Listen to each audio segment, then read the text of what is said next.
Everyone at home. Thanks for tuning in. My name is David Gillespie. This is High Shelf Gaming. We do a weekly podcast. We do Friday night streams. And for the next several weeks, we're going to be picking up Cyberpunk 2020 as our game of choice to stream. And playing with me in this hellscape of a shitty dark future world are three of my best buds. All the way to the, I think, left on the screen is Phil playing Mr. Trace, Ravenscroft. Trace is a rocker boy, and Phil, do you have like a little intro or bio for your guy that you can lay out for everybody? I'm just here to fuck shit up and kill them all. There you go. No, I'm kidding. It's not really true. I'm just here to have a good time. I mean, I don't like the corpse very much, and I'm a bit of a punk rocker. Yeah. Play a little bit. A couple people know me. Some here, some there. They've heard my stuff. You'll hear about it. Good stuff. Good stuff. Oh, it's beautiful. I love it. I love it. And if you can maintain that accent the entire time, I'll be so impressed. No problem. No problem. Wonderful. Okay, and then in the middle is our great buddy Hugo playing Snitch Rich, which is a bit of a wheelman, a former corp guy turned nomad. Hugo, what do you have as far as bio for your guy? So basically, I work inside the Arasaka Corporation basically my whole life. Born there. I never met my parents. And I was just climbing the corporate ladder. I actually managed to get to a very nice position inside the bank. And then I got fired. I think I probably uncovered something I shouldn't. But well, I mean, in the end, I'm a bit of a fast talker, so I actually managed to survive on the streets, and now I'm making quite a very good amount of money, I would say, just running errands for a lot of the corporate guys. Yeah. Yeah, and so though you've been ejected from the corp, and there's some murky waters around why you were ejected, certainly you discovered something you weren't supposed to have discovered, but it's not necessarily apparent that it was your boss that fired you or some other department that got rid of you. But your bank, the one that you worked for, was a multi-layered subsidiary, so a deep level subsidiary of Arasaka Corp. And Arasaka is one of the big megacorps in the realm, in the world, and they want you back. They've been looking for you. And so that's part of the reason, yeah, especially Arasaka, man, holy shit. So that's part of the reason why your guy has been sacked up with the Nomads, living without ID, hitting the road, moving from spot to spot, and doing these odd jobs. Like, you still have some feelers in the corporate world, and you take some odd jobs here and there, but, it's you have to keep a low profile because those guys are actively looking for you. Which should concern all.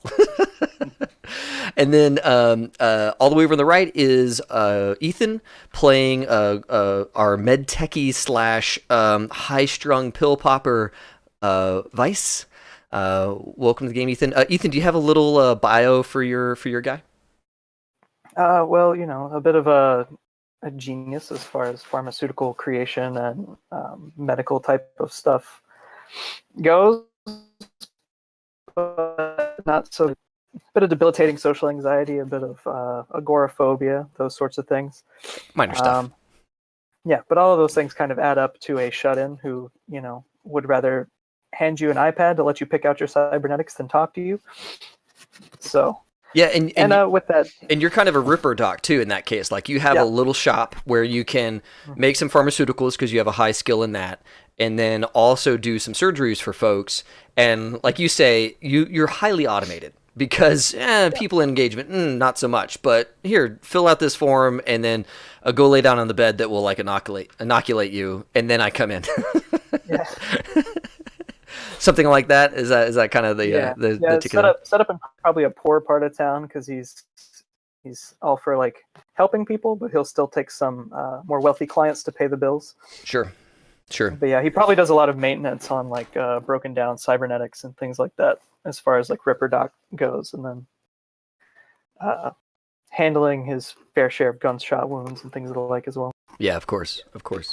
So just for the audience's edification, we did session 0 2 weeks ago, where you guys made your characters, and you also went through the life path process, where you got some benefits and some disasters and that kind of thing. We already kind of went over Snitch Rich's disaster, which is he is being actively pursued by a megacorp, and they have all of the tools of a megacorp at their disposal to try and find this guy. Trace's bad juju is personally very terrible. He had a girlfriend that was also his band manager at the time, and she died. And Trace is... It's not funny. Yeah, and you're pretty certain that you know who it was that did it. So, that kind of stuff happens, and it's probably going to come up during this game. And then for Weiss, your bad stuff isn't actually that bad, especially for a well-moneyed pharmaceutical surgical genius for having all those skills. He's been under the radar quite a bit.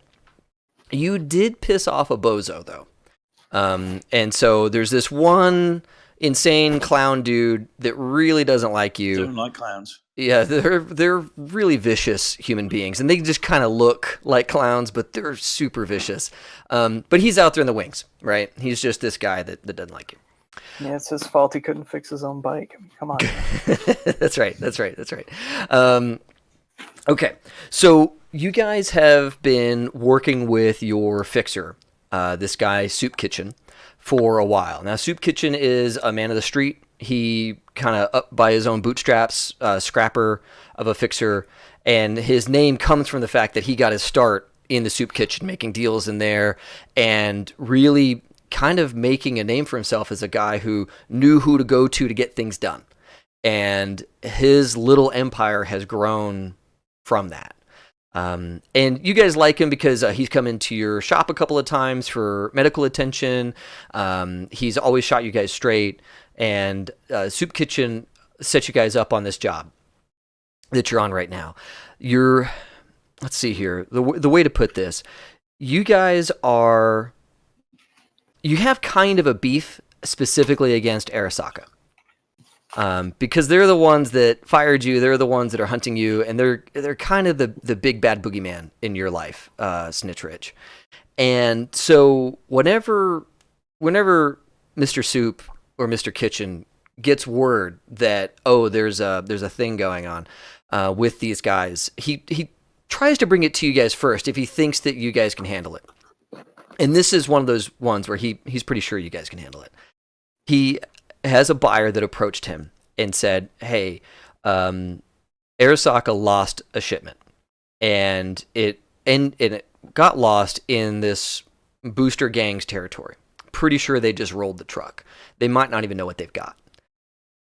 I need you to get some guys in there to nab it." Now they're not one of the big name gangs. They don't have a ton of turf. They're really kind of softies as far as this contact is concerned, as far as that person described it, and said, "Look, if you can get in there, grab, the Arasaka case that, who knows what's in it, but if you grab that, I will be able to fence that and make sure that everybody downstream gets paid pretty well." You don't know who the buyer is. You don't know who this contact is that Mr. Soup Kitchen is working with, but that's always the case. You never know too much about the people you're working for. And so, because this involves a gang, you guys do have some streetwise amongst you, but you, for this mission, elected to hire a solo that's going to roll with you. The solo that you brought on is Henry VII. And Henry VII is a big, cybered up, muscled down dude. He's got the subdermal and all that good stuff. He's got smart link guns. He's got a big knife, and Henry VII has been a trusted ally for you guys in the past. I don't know that you would call him a friend, but you've worked with him in the past and knew him to be very reliable. So you brought Henry along with you for this mission because there's some Boostergangers to deal with that are sitting on this hot item.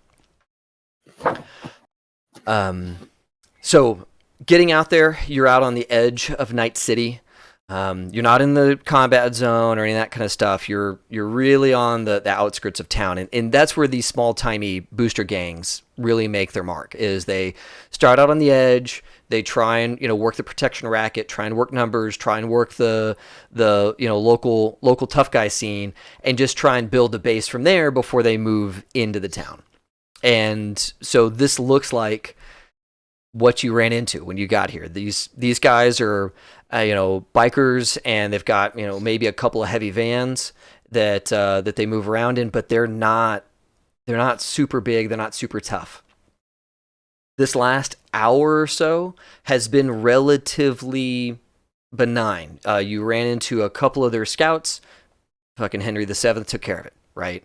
Maybe Snitch. Maybe you got a good rifle shot in there to get through those scouts. But you guys very quickly gained access to their safe house, and that's where we're going to begin. Is you guys are in their safe house, and you guys rounded a corner with Henry VII leading the way because he's the big guy.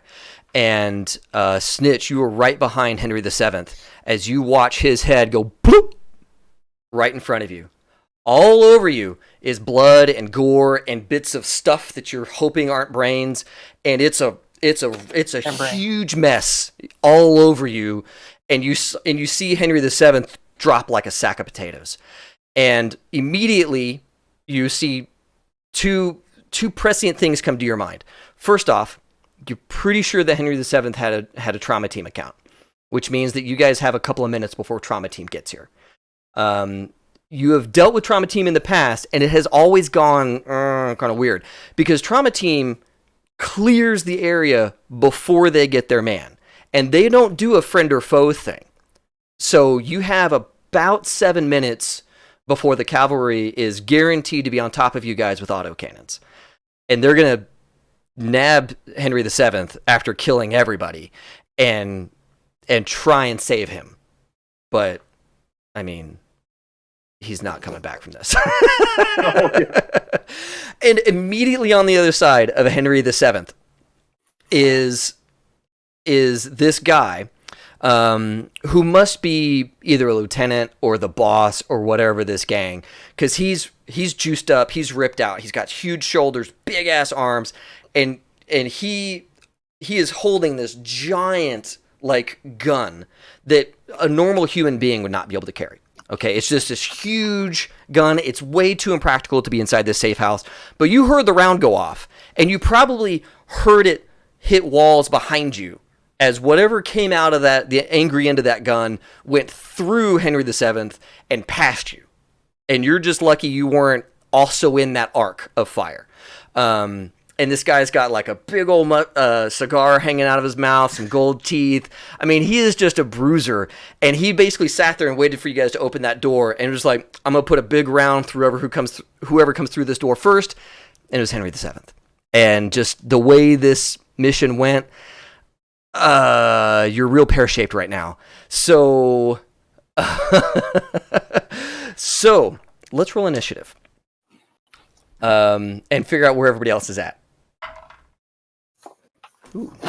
What do I add to that? So initiative is a D10 plus your reflex. If you were a solo, you'd also add your solo skill, but really it's just D10 plus reflex. Okay. Got a 9. 9. Okay, cool. Bad guys are going to go first. Well, actually, I don't know. So let's see here. Let's do Snitch. You got a 9. Now it's a D10 plus your reflex. You got both of those in there? Okay, good. Oh yeah, unfortunately. Yeah, that's how it goes. Weiss, how you doing, buddy? 13. 13. Okay. Same. Weiss and Trace. Awesome. All right, both 13s. These guys rolled an 8. They're going to have some pretty decent reflex. So I'm going to say they go first.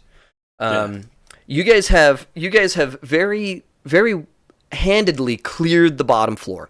So behind you should be clear. But in front of you is an unknown number of bad guys. So,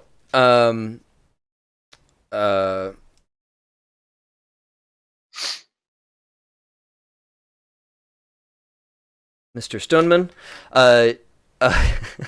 Snitch, you watch as he just kind of like with this wry grin starts to reload his giant gun. And he just spends the round reloading his giant gun.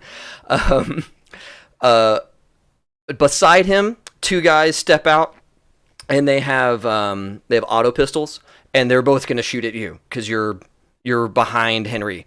Behind you is going to be Trace or Weiss. How are you guys? I'm in the back. Yeah, you're in the back. You're in the far back. Yes. Yeah, go ahead, Trace. What's up? Okay, so I have a shotgun. I only bring it if I know we were coming into a big fight and we expect it to be a fight. So would I have it or no? Absolutely, you would have this. Yeah. Yeah, you guys knew you were going to have a fight. You had expected it to be pretty quiet. And certainly with Henry there, you guys felt really comfortable. But you had no idea there was ordnance in this fucking house. Okay. So, yeah. All right.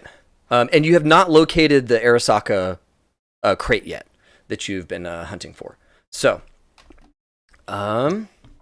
these guys, these little Boosterganger dudes, you've already taken care of a couple of these guys. You know that they're not great at their jobs. They're really intimidating, and they're really good at pushing around old ladies, but not necessarily so great at dealing with skilled combatants, right?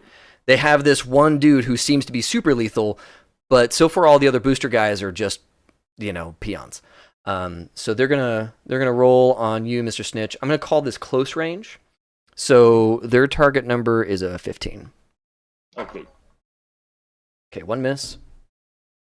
The other guy shoots at you. Okay, that's a hit. And then location. Oh snap. Okay, so he hits you in the torso. So okay. He's got a heavy auto pistol, so it's going to be a couple of d6 or 3d6.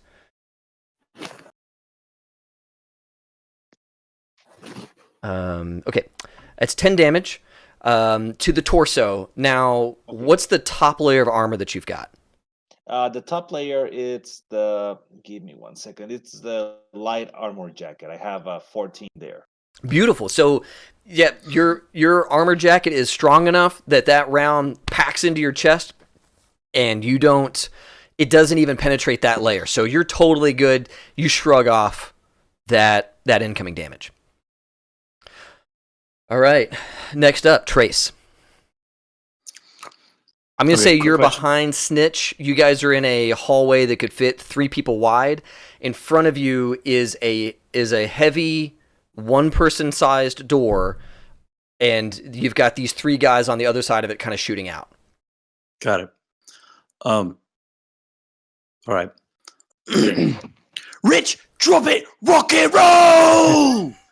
And I'm going to go full auto on a shotty. Yeah! All right, cool. 1 step to the right and clear the room. Sweet.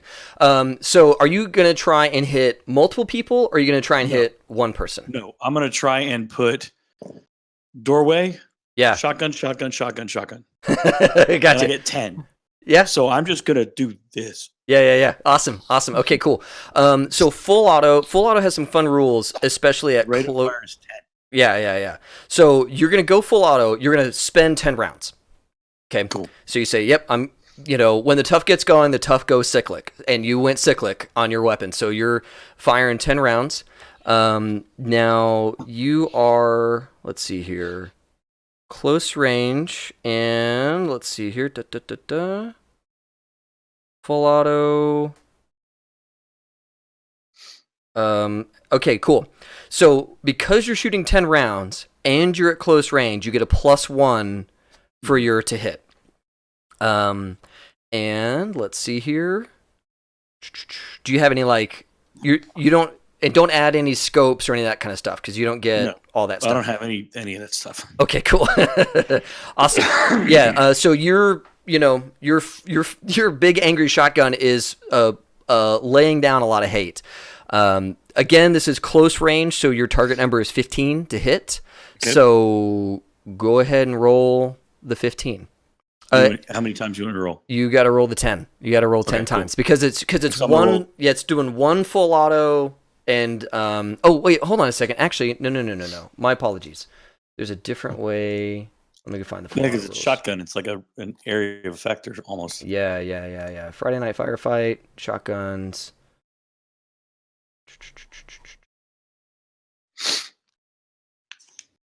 Sorry to be complicated right off the bat. No, you dude. scared Yeah, me. we're in the middle. Yeah, hell yeah, that was the idea.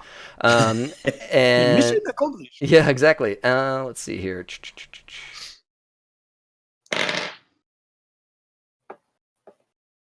Where is the full auto rule and the shotgun rule?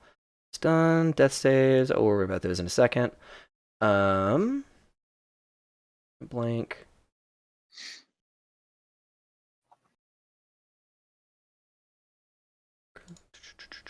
Oh, keep going. Okay, so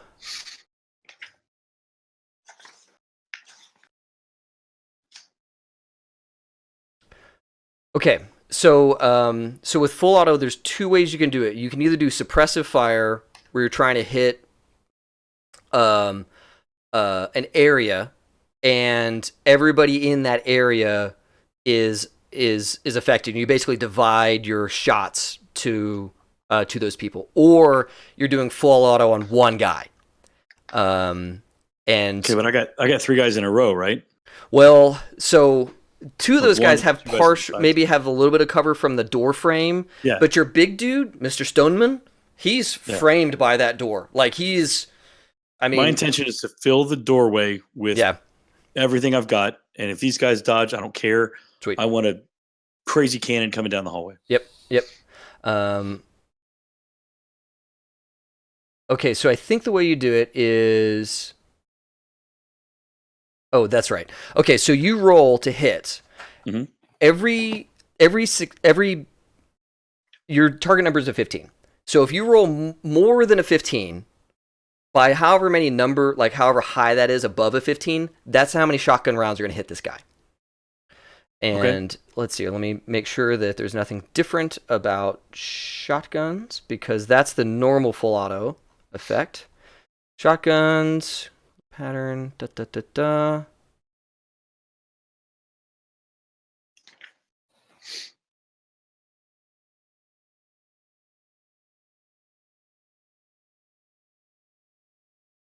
Any target within the pattern will still take damage based on the range.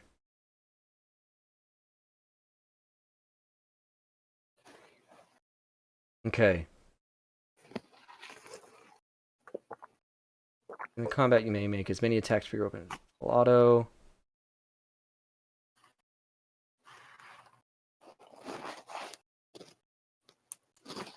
Sorry, I went shotgun and full auto at the same time. Makes it more complicated. It does a little bit. Okay, so the way it works with the shotgun on full auto is, oh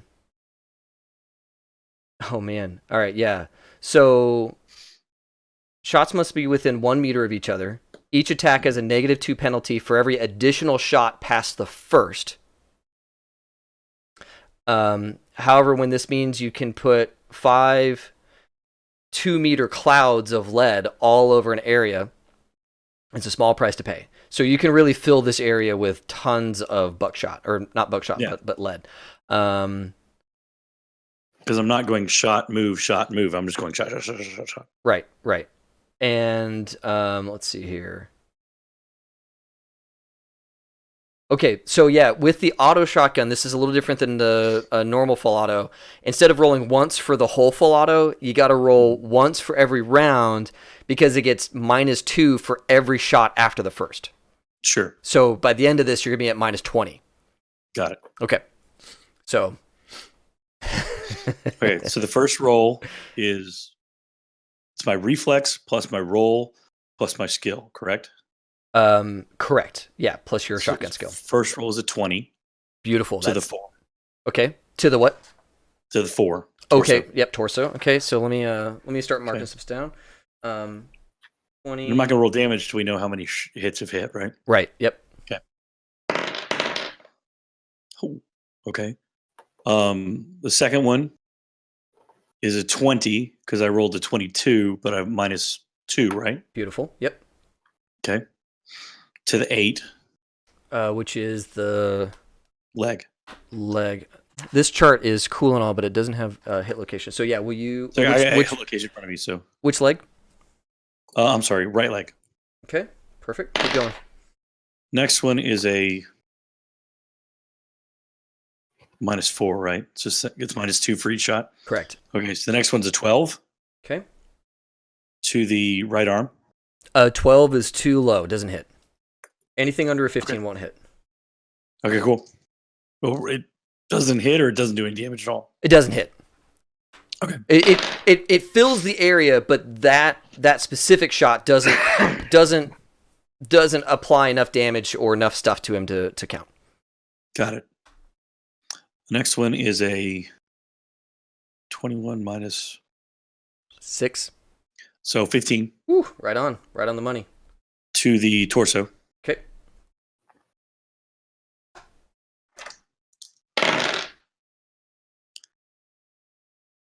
Next one is a. So it's going to be minuses from then on out. Yeah, so Because- it was -2, -4, -6. Now it's -8. Yeah. Yeah. And so I rolled an 8, but then I've got a 10 plus skill 2, so 12. Yeah. Okay. So it's a 12. Yep. And so the next roll is it's -10. Okay. Yeah. So I think that because with the auto shotgun, because you're rolling for each round, you can kind of stop whenever you want. Whereas with the other full Stop auto, both shots. you're gonna yeah. You've spent 5 rounds, five slugs. The deal with, just so everybody knows about the full auto on other like long guns and pistols and stuff, when you go full auto with those, whatever the rate of fire is, that's the amount you're kicking out of the gun. You can't not shoot all those bullets. But I think with an auto shotgun, because it's each individual one. Oh, and it also says you may make as many attacks as your weapon. Okay, I think it is saying here that you can make as many of those as you like. So you're all good. So this guy took a 20, and a 15. That ain't cool. Yeah, so the go ahead. damage on that is 46. Beautiful. For per hit. Yeah. So lay it on me for number 1. Okay. Roll the 2, so that's 8. Wait, 46? Oh, I'm sorry. I rolled the 2 and multiplied times 4. Oh, okay. Or you can roll 4 d6s if you like, whichever way you want to do it. Sorry. Yeah, we'll just play that way. That way I don't get hosed on one bad roll. There you go. Cool. Man, if you kill this guy in the first round, I'll be kind of sad, but it'll be cool. It'll be really cool. That's what full auto is for, really. Full auto is there to say, that's a scary thing. I want it gone. Let's 20. spend full auto at that thing. 20? Yeah. Nice. All right. Oh, man. Okay, cool. Yeah, you're ablating his armor. That's good. And then oh, go ahead. Let's say I got 2 hits to the torso, so I might get another shot at that. Yeah, let's go ahead and do the torso again. Just Okay. see how much you went through.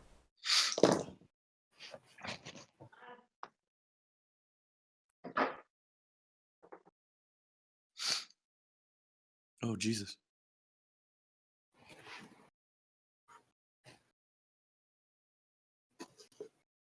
Is that 10? 19. 19. Okay. All right. Cool. Good stuff. Yeah. So you're damaging him, and then let's take care of the right leg as well. Okay.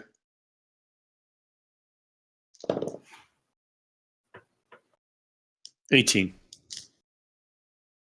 Nice. All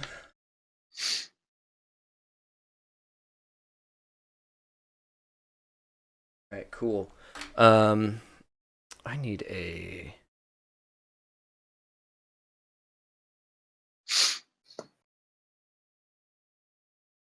Okay, he has to make a stun save. He's probably gonna make it. Okay, yeah. Damn, seriously?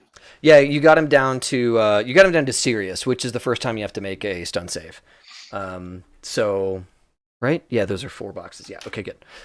So yeah, you've goosh, and then you watch as the kickback of your shotgun just climbs the barrel higher and starts splatting against the ceiling. There's metal fragments and there's drywall coming down, and you let off the trigger, but you see this guy has some big he's got some dents in his chest, and you know you got that right leg pretty well too.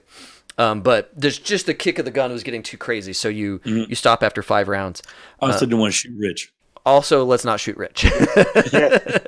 Oh, and remember, guys, 10s explode, 1s implode. So if you roll a 10 on something to do, roll it again and add the new number. If you roll a 1 on something to do, roll it. The second shot was a 10.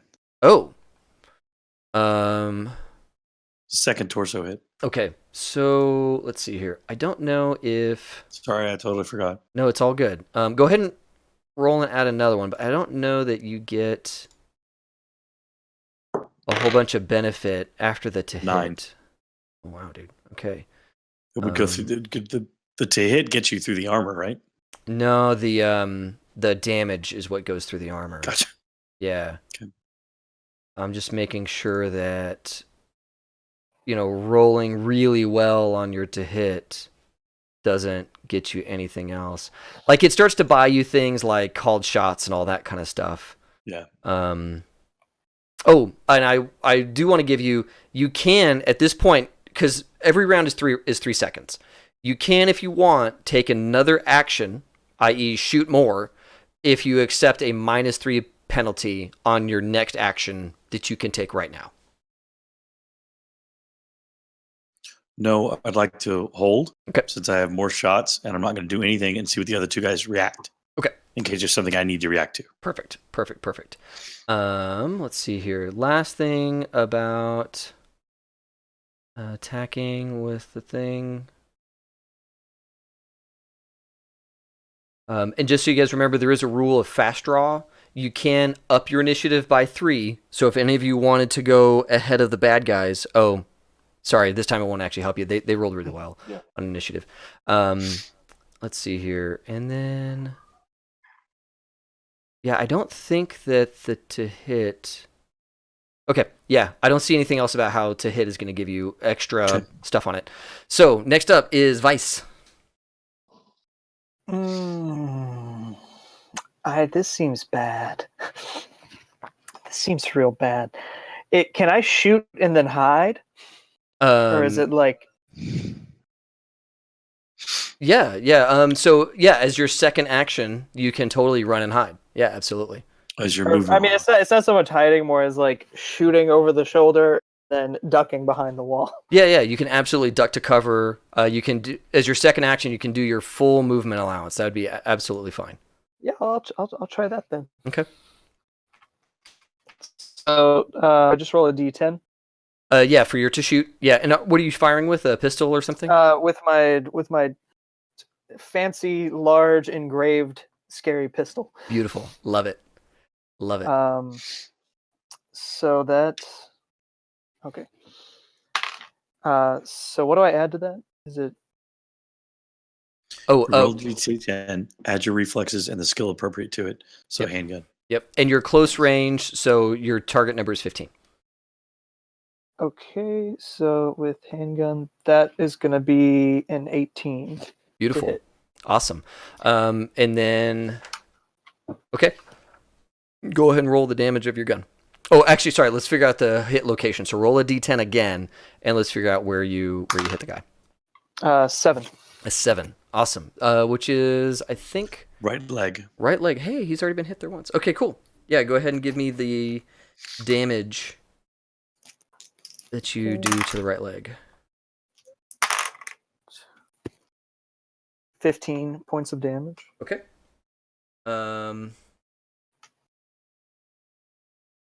Yeah, and then I'm gonna duck and hide because I'm scared. All right. Okay, cool. So yeah, you move out, you find some cover, a nice, safe feeling wall is between you and this kind of hallway. Yeah, this hallway where all this stuff is going on. All right. Snitch. Okay. Now, in this case, can I fall prone at the same time I'm shooting? Can it be part of the action? Yeah, I'm okay with saying you can go prone as like a freebie. That's fine. Okay. So I just now shouting. I do want to make you aware when you go prone and someone is not point blank, that probably gets you a little bit of a benefit. But you are close range, and during their turn they can move up towards you and just point down at you. Okay, that's not a good idea. Now what you could do, Right, but you got a shotgun right next to you. yeah, you could also dive to cover and then fire from cover if you wanted to. Okay, I think I'd rather do that one. Okay, cool. So, okay, go ahead. Yeah, so let's kind of paint out this hallway a little bit. There's there's some like foot lockers and like a nice tall locker stand. So you dive behind that. It's close enough that you can get to there and then fire from behind this stack of metal between you and the door frame here. Okay, great. So I just move over then to the lockers and I shout, Tres, just be very careful. We haven't found the cargo yet, so we don't want to damage it. And I just shout it. I mean, I just start shooting at the other guy. Awesome. Now, are you gonna do what kind of gun are you using? I'm using the rifle. It's an AKR-20. Ooh, awesome. Okay, so are you gonna do? I think the rate of fire on that thing is like 30. It's 30, yes. Yeah. Okay. So you could either do a shot, a carefully aimed shot, or you can do 3-round burst, or you can do full auto. No, I'll do a 3-round burst. Okay. So for a 3-round burst, let's double check that real quick. I was reading up those rules. I think you roll once, and then we figure out how we do once to make sure you can hit, which you probably will hit, and then we roll a d6 to just figure out how many of those hit. Okay, got it. So we have, very good. Okay, so it's a 22. Nice. Okay, that's gonna hit. That's definitely gonna hit this guy. So go ahead and roll a d6, divide half to figure out how many rounds actually hit the guy. 2. Okay, 2's good. Okay, so roll the damage on both those rounds, or actually, let's figure out the location of those 2 rounds. So go ahead and roll a d10 twice, and we'll figure out where you hit. So it's gonna be the head Oh. and right leg. Let's roll the head first. How about that? Okay. Let's see how that goes. That poor right leg is just taking. I know. If he survives this, he's not going to walk for like a month. He's gonna have a limp. That's right. Just that leg in particular. Yeah. Outta here. Okay, so for the head, that's 10, 20. All right. Well, so important note about the headshots. When you hit the head, the damage is doubled. It's just doubled. So 40 damage, minus his armor, minus his body. Yeah, you melon the dude. I mean, there's a big blood splatter behind him, and what's left of his face kind of drifts off to the side as his hulking mass just falls to the floor, and his 2 dudes are kind of shell-shocked by the fact that he just got meloned. Sweet, time to shoot again. You're done. Oh wait. Actually, What the hell? Snitch. Well, yeah, I guess you could take a second action, and if you wanted to, it'd be at a -3 if you wanted to shoot anybody else. Yeah. Which way did Snitch go? Snitch went left and ended up amongst these lockers. But so it's Snitch's action. So Snitch, if you want to take another shot, you can. Yeah, let me go ahead and do it. All right. Cool. Okay. So it's at a -3, right? Yeah, it's a -3. Okay, so that's gonna be a 17. A 17. Okay. So that's gonna hit the guy. I'm gonna give this guy partial cover because he was kind of behind this doorway thing. But go ahead and roll your damage. Okay. Okay, so that wasn't good. That's a 10. It's a 10. Oh, and I should have asked, is that another 3-round burst or is that a 1? No, that was a 1. Okay. So, okay. The hit location, it's a 2, torso. Torso. Okay, cool. So you hit the torso, and for how much damage? 10. Okay. So even though these guys are schleps, they do have a bit of armor, they do have a bit of body, and the bit of door frame it went through. You know that you hit, but you're pretty sure you didn't really do much to this guy. All right. Got it. top of the round is our bad guys. They're both like, fuck, and they just start kind of blind firing as they move deeper into the room. And They're so moving back and away from us then deeper. yeah. So if there was if you guys had opened a door and you haven't even breached through this door yet, they're on the other side of the door next to their dead buddy, boss probably, and they're now moving to your left so that you can't see exactly where they're going to end up, but they move basically deeper into the room, off to the side. Now the one that's running past the door frame, he's going to do kind of just a blind fire. So I'm gonna see if he can wing one of you. Now, Rich already slid. It has some cover, right? Because he slid to the side. Yep. Okay, that's good enough to hit. So I'm gonna roll a d6. High, it's gonna be Trace. Low, it's gonna be Snitch. Okay, Trace. That round comes at you. It's not much.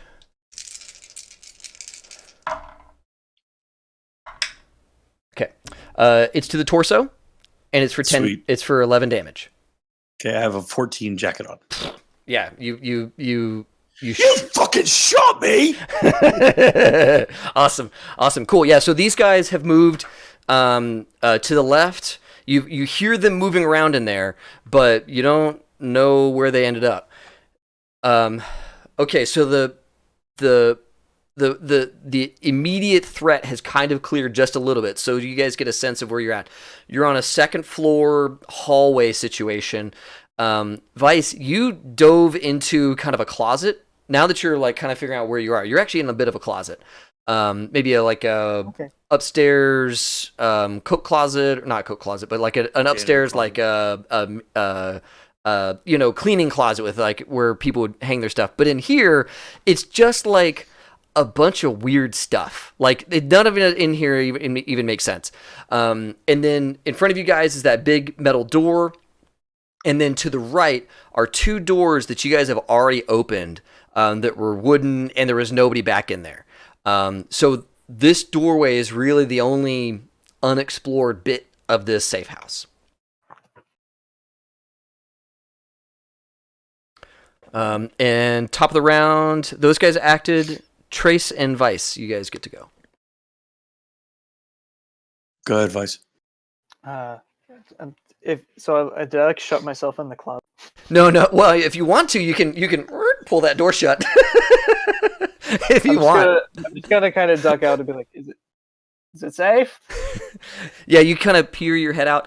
You see Trey standing there with his big auto shotgun, like wide leg stance, looking all tough, and you've got Snitch, with coming from behind a piece of cover, and you can see him like trained on the doorway, and you barely make out there's a second giant lump of meat just past the giant lump of meat you used to like. So there's two lumps of meat now. Okay. Oh, it's messy, man. There's a lot of blood on this floor now, like a lot. And that probably is the first. Are you on your meds right now? No. Okay, cool. Let's go ahead and do a cool check. I don't actually know if they do this in the game, but just roll under your cool. Let's see if you can keep it together. Well, that's gonna be interesting to do. Yeah. So just roll a d10. Let's see if you get beneath that number. Hey, 2. Oh, all right. Yeah, you get it. It's okay. I'm strong today, and you face this scene with resolve. What would you like to do? I'm gonna take out one of the air hypos I have in my bag, and I'm gonna say, anybody planning on getting shot? No. Either of you guys? They both shake their heads no. Oh, okay, fine. Painkiller. you hold up your air hypo like ready to pain kill for somebody if they need it. All right, cool. Trace, go ahead and go.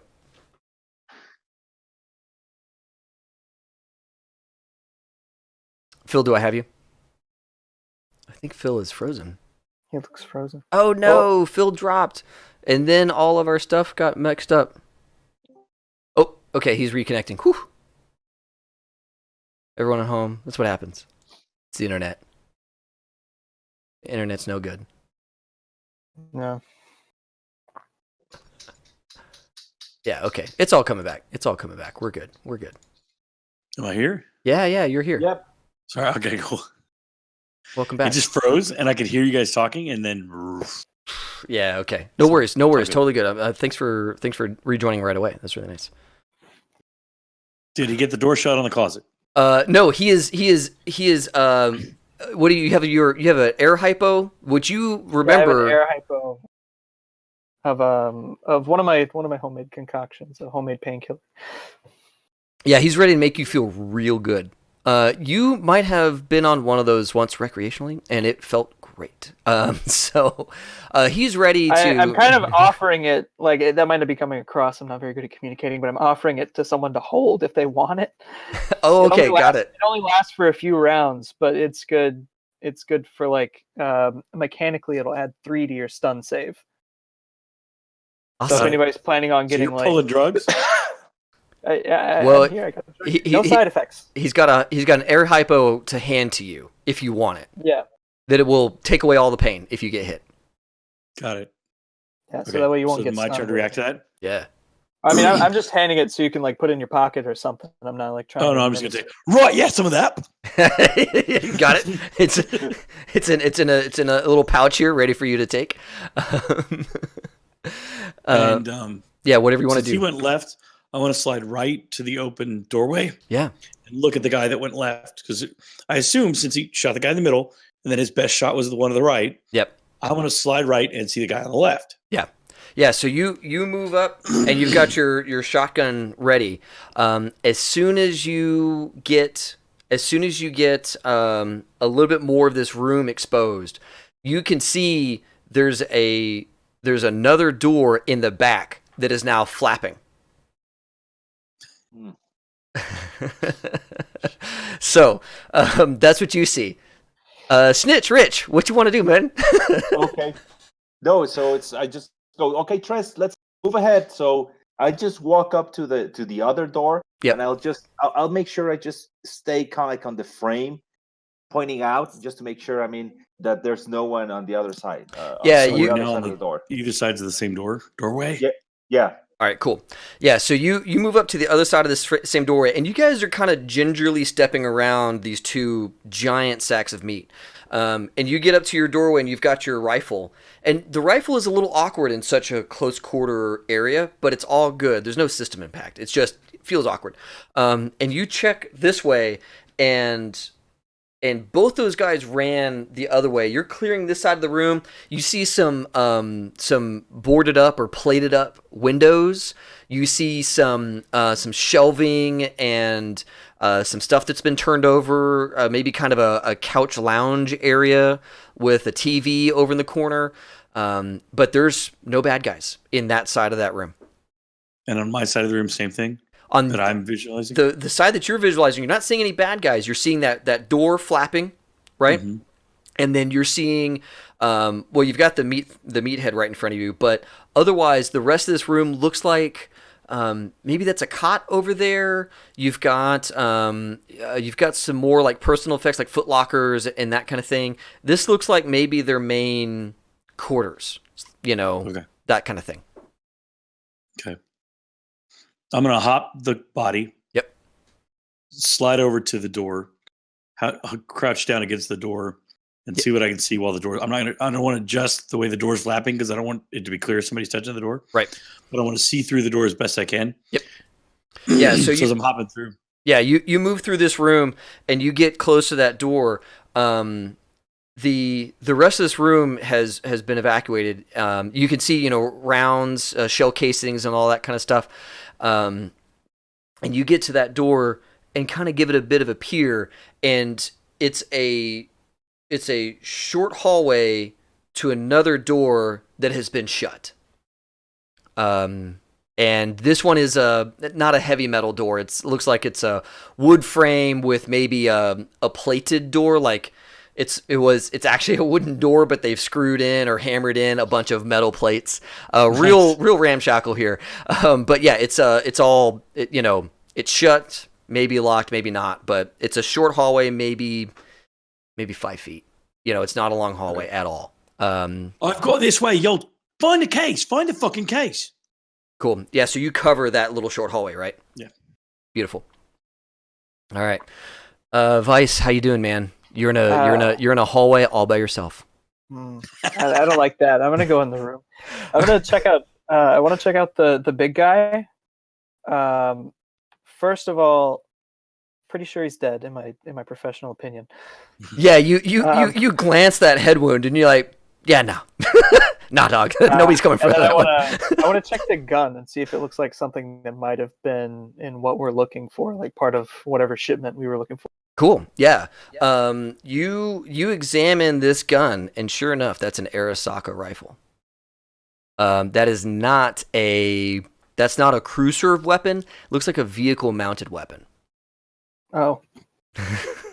And you see the way that he was loading it. He was manually putting the round into the breech. Clearly, it's meant to be attached to something that manages all of this stuff, and he was just doing it himself. And the round is much bigger than a 50 cal thing. I mean, it's a giant round that he was stuffing in there. He's like, you just give me 3 seconds, buddy. I'll be right back to you. And it's loaded. It's loaded. It's heavy as a motherfucker, but it's loaded and ready to go. Can anybody carry this?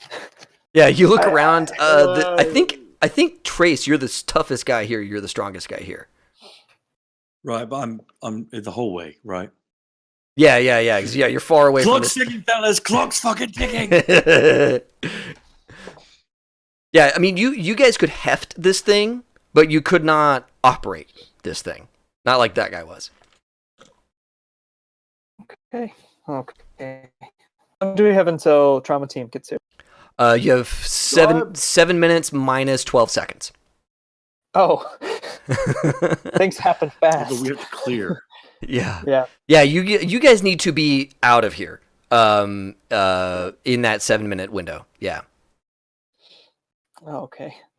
And 7 is the long end. You have 7 or less, right? Their guarantee is that we're going to get to you in 7 minutes, and they make that commitment. So you're on the sunniest of days. You have 7 minutes until they're there.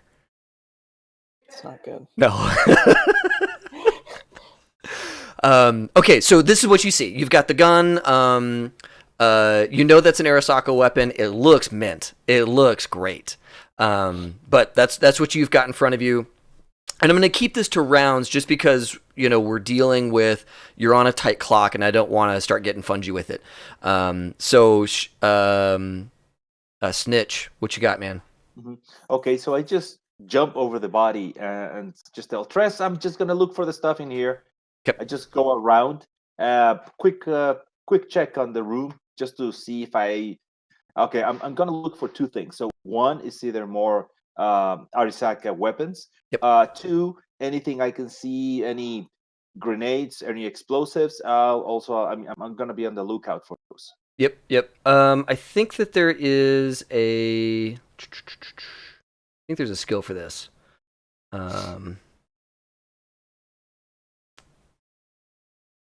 Let's do. Where is it? I don't really want to do.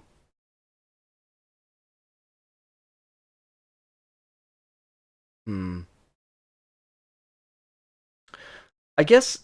Do you have awareness notice? Yes, I have it as out of 3. Okay, let's go ahead and roll that. I kind of wish there was a different. Let's do your awareness notice. Yeah, let's go ahead and do that. Oh. So that's a total 14. 14. Okay, that's good. So you're looking around now. You're checking the room, not the body, correct?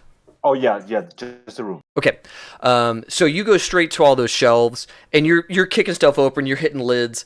Looks like there's like some food stuff, some preserves over here, beer, liquor, all that kind of stuff.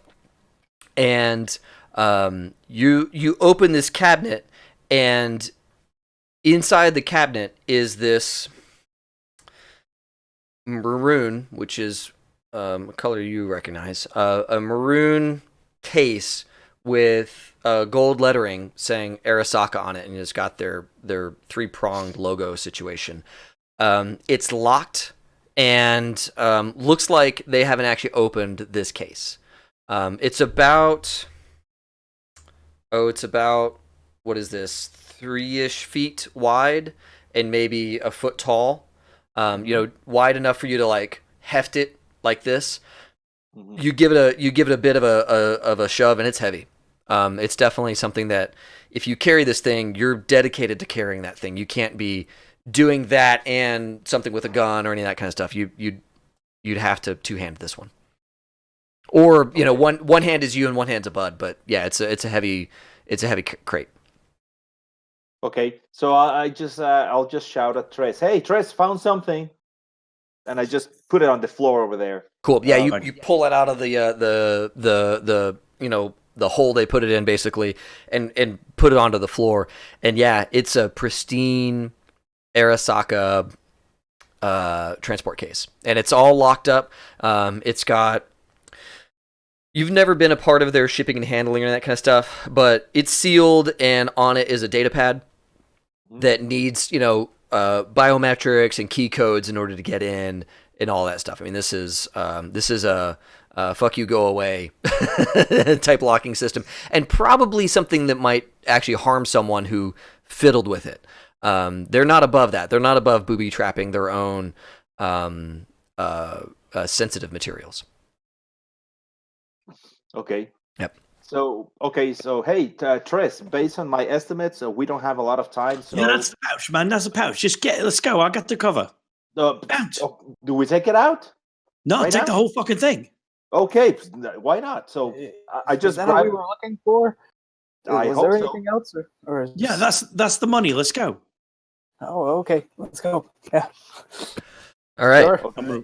Was it a larger shipment, or was that all there was? Well, you guys had, unfortunately, not a ton of information about the size of the shipment. You know that there is Arasaka stuff here that someone wants to buy. And that... I knew there was a truck full of stuff, but they specifically asked us for the case, right? Right. Now, there might be more stuff in here, but odds are good that this is your case. So, Snitch, you heft this thing up, and as you're lifting it up, the room erupts in gunfire. Go! As wherever they ran to, they're now in some other room, and someone's got a nice big rifle, and they're just putting rounds through the wall into the room that you guys are in. So you guys are, let's see here. This is, all they're doing is just filling an area with rounds. I'm going to say that Snitch and Weiss, because of where you guys are at, you're not super close to this door, the side hall. You two are in the field of fire. Now, there's wall between you and the bad guys. You have your own armor and all that kind of stuff. But still, they're putting lead kind of ish where you are. So let's see if any of this hits you guys. Nope. Okay, cool. So. They rolled a 3 and a 2. So you guys are getting kitted up to go, and you hear wah wah wah wah wah wah wah wah wah wah wah wah wah wah, and you see these huge holes opening up in the wall that is on the far side of this room from the doorway you left out of, and there's light pouring in through these, and you're seeing that wall turn into Swiss cheese. Now, fortunately, you guys have not been hit, but it doesn't sound like this guy's going to stop anytime soon. So let's go ahead and keep our initiative. Trace, what are you doing? Which direction are shots coming from? So imagine that short hallway, basically you guys went through a doorway, into a large-ish room where they had some places to hang out and some storage and all that kind of thing, right? The far wall from that door is now turning into Swiss cheese. That's the same wall that your flappy door is at. So you're actually on that wall, but way over to the side by the door. So the wall here is exploding on. Yeah. Right, just next to your guy. It's really loud, and there's huge holes getting into this wall, and it's like, okay, I might not want to go this way. You think? But your options are limited. So, Trace, what would you like to do? The only other question I have is the way we came in, the way I want to go out. Yeah. Which direction is that door as far as downrange for what's coming in the room? Yeah, so those rounds are coming in through that back wall, and they're hitting that door and the wall along that door. Yeah. Now, again, these are wild-ish shots. I mean, the guy is keeping it relatively hip torso-ish level. He's not an idiot, but he is full auto on a weapon with a lot of kick. So, I mean, it is kind of a wild pattern, but it is making specifically the steps from where you are to that door looking kind of dangerous. Yeah, I'm not down with that. Okay. Okay, I'm going through the flapping door. Okay. Slide up to the next door. Yeah. Goggles on. Cool. Kick the light. Yep. Yeah, you hit the switch. It's dark, and you're. So I got low light in the goggles and anti-dazzle. Yep. Okay. Open the door. Okay, cool. Yeah, you give that door a check, and it's locked. Damn. It doesn't look like a super fancy lock. It looks like a mechanical lock that they punched on their way through to give them a safe room from which they can put murder and hate into your room. I don't like this at all. I'm cornered. All right, but that's you've done good. Yeah, you've gotten to here. You figured this out. You're not being shot at, which is great. Bonus: they're probably not hearing you jiggle the lock. Right. Because they, not with all the noise going on. Exactly. They're not hearing any of this. So I'm not even going to ask you roll stealth on any of that. Right. Okay. So next up, Weiss. You're in a room that is filling with lead. What do you want to do? Is it dark, or was that just in the room that Trace went into? Just in the hall that he went into. Okay. Now the room you're in does have light coming in, and there is a little bit of sunlight peering in through these. I mentioned earlier they plated up the windows with like sheet metal and stuff like that. There's still light kind of coming in through those. But interestingly, there's a lot of light coming out of those bullet holes. Like an annoying amount of light coming out of those bullet holes. So yeah, that's what you see. So I'm already in the line of fire. How ridiculous would it be to just duck out the door we came in? No, not ridiculous at all. You can, now you need to tell me if you're going to take that gun with you. But you could just grab it. Could I? So my body's 8. Could I grab it and still move pretty well? Or yeah. You can grab it and still do your move, which is your move allowance, which is what's your body of 8 lets you heft the gun. What's your movement allowance? My movement allowance is 10. I have a run of 30. Okay, cool. You can hold that for a little while. You can easily get out of this room with that gun. You won't be able to use the gun, but you'll be able to get out of the room. Yeah. Okay, I'll do that. I'll grab it and run. Okay. Now, are you going to go back to your safe closet, or are you going to go for the stairs to go down? I'm going to stick with Snitch, assuming he's gonna run out with me. So you're not full on. Cool. You get I'm getting out of the line of fire. Yep. And then just waiting. Yeah, on my sure. Friends so I can run some more.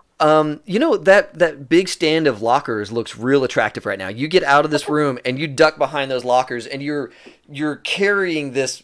I mean, I mentioned earlier it's a vehicle weapon, right? It's this big long thing. So you're kind of hugging it against the locker. Maybe even you shift it kind of between you and all the bullets. But it's bodily as tall as you are, to give you a sense. It's definitely considered a shield, right? It's part of your cover. It's the merchandise, but it's also part of the cover. Exactly. Okay. I can't deliver the merchandise if I'm dead. That's right. That's right. Yeah, priorities, man. Okay. Snitch Rich, man. You're in an awkward spot. You've got this heavy case. You've got bullets coming in all around you. I mean, it's cack, cack, cack, cack, cack. There's dust and stuff coming in. You see gouges going through the ceiling and the floors. Weiss is gone, dude. You saw him go out that door. You're pretty sure he's not too far away. You saw Trace get deeper in, man. Where do you want to go? I just grab the crate and just go out the same way Faustino was. I'm just going out of there. All right, cool. Yeah, you pick up the crate. What's your body? Body. It's 8. Beautiful. Okay, cool. So yeah, you're very strong. You lift this thing. What's your move allowance? It's 7. Okay, cool. So you're not quite as fast as Weiss, which is to be expected, because this guy's a runner. But you can clear this room. You get out of the room. There's still fire going on. I'm just not rolling for it because we've already taken care of that. So just so you know, there's still stuff happening in this room. You get out of the room. There's what is it? There's back around the corner. There's the stairs going down. There's those lockers. Weiss is in your locker spot. Where would you like to go? I'm going to give you. You still have another several meters that you can move with this case, with this crate. It's okay. No, so I'm just gonna leave it over there. How close is Henry's body around? Is it Henry's body around there? Henry's body is right outside the door. Actually, both of you on your ways out, you had to step over the big guy and over Henry because they were both occupying the space just on either side of the door. Well, no, Stoneman was deeper in, but Henry is right outside that door, so you have to kind of step over and around him. Okay, so I just drop the crate. And I tell, Faustino, help me over here. I just go over to Henry's body. I grab it and I start sliding it out. I mean, I'm just going to go the same where Tress is. Yeah. I'm like, Henry, man, you're going to help us one last time. So I just keep on dragging the body. I'm assuming we still have enough time before the guys come over here. So I'm You have 7 minutes ish minus what is it, 16 seconds or 18 seconds? Okay. So yeah, you pick up Henry's body and maybe kind of use a bit of a shield. It's gross. It's real gross. But Henry is a solo, and solos like Henry anyways are real nice in this way. He's got this like harness on with all these like straps and loops. So you just grab 2 of those loops and just pull him up. You don't even need to like worry about managing his shoulders and arms and stuff. You just grab him by the webbing and you heft him up. So you've got Henry maybe kind of keeping. Are you kind of using Henry as shield? Pretty much, and I'm gonna walk back where Tress is located. Well, Tress. So Tress, remember, if I build out this room a little bit for you, there was the doorway. You've got Henry at this doorway. Yes. Mm-hmm. The far wall, deeper into that room, is the wall that's turning into Swiss cheese. To the side of that same wall is where Trace went deeper in. So, do you want to go back into the room with Henry's body? Yes. Okay, cool. Yes. Awesome. So yeah, you're in the middle of that when this round is over. So you're in the room on your way towards Trace.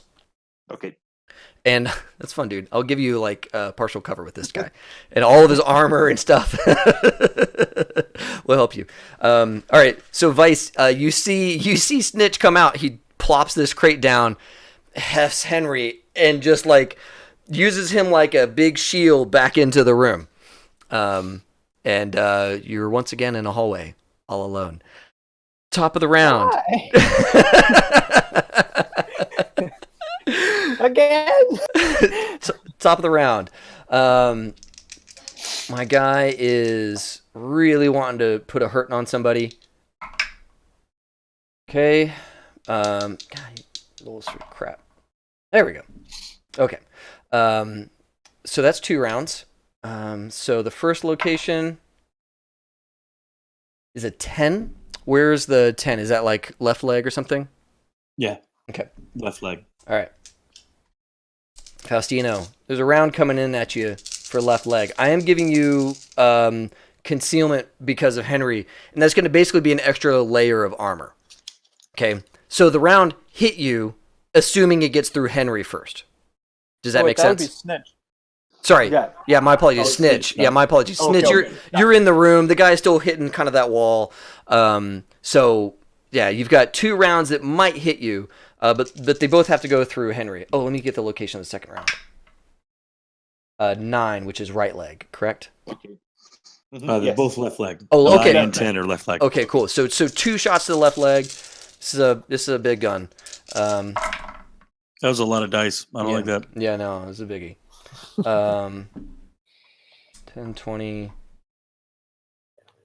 Okay, so that's 17 damage. Oh, God. You watch as this round sinks deep into Henry's body, come out the other side, and plink off your. You have leg armor, right? I have black pants. Blink, right off the flak pants. All right. But Henry has been penetrated by a round. So the second round also to the left leg. Oh, that's less damage. That sucks. Oh no, how unfortunate. Yeah, 10, 15. Wait. 10, 15, 18. Okay. Yeah, I don't even think that gets through Henry. Okay. So, yeah, you see 2 rounds bury themselves. One of them makes all the way through Henry and plinks off your legs, but the other one buries itself into Henry's body. And that is my big guy's gun. That's his turn. Other bad guy, you guys don't know what he's doing, but assume it's something terrible. Trace, what would you like to do?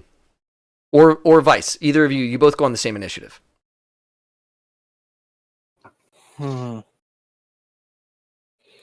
I guess I'm just gonna not really peek in the room, but be like, "What are we doing? Why are we still here?"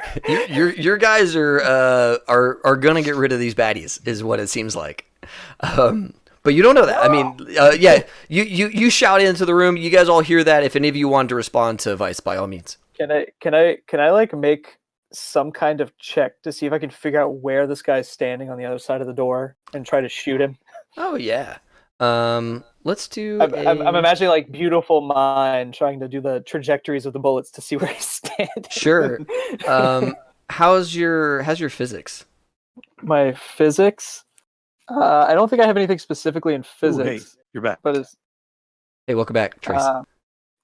But I have a 5 in education, so I'm assuming basic physics is something I know. Sure. Education, geometry. Sure, some sine, cosine, tangent. Tangent. All right. I know just tangent. Yeah. Sine and cosine, I forgot. Yeah. Let's go ahead and roll that up and see.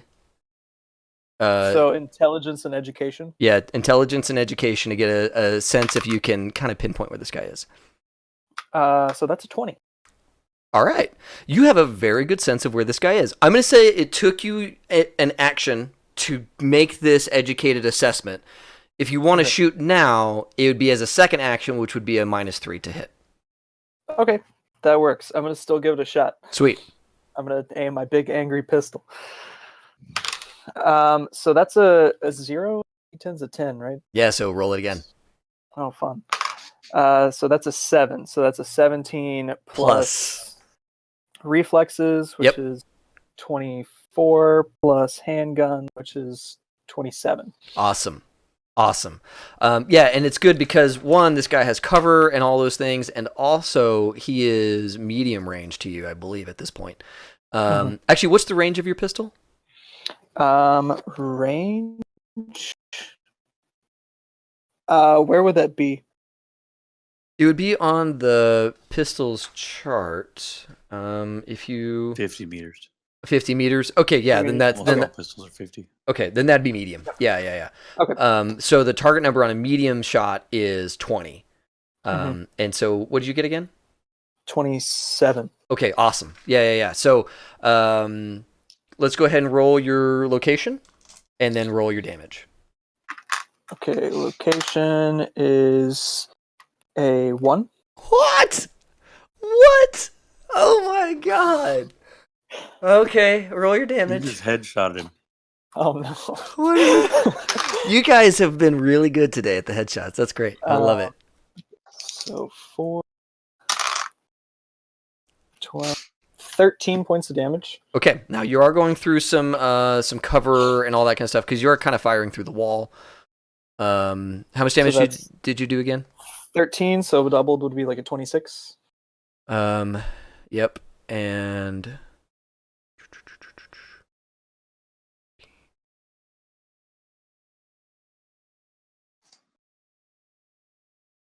16. Okay,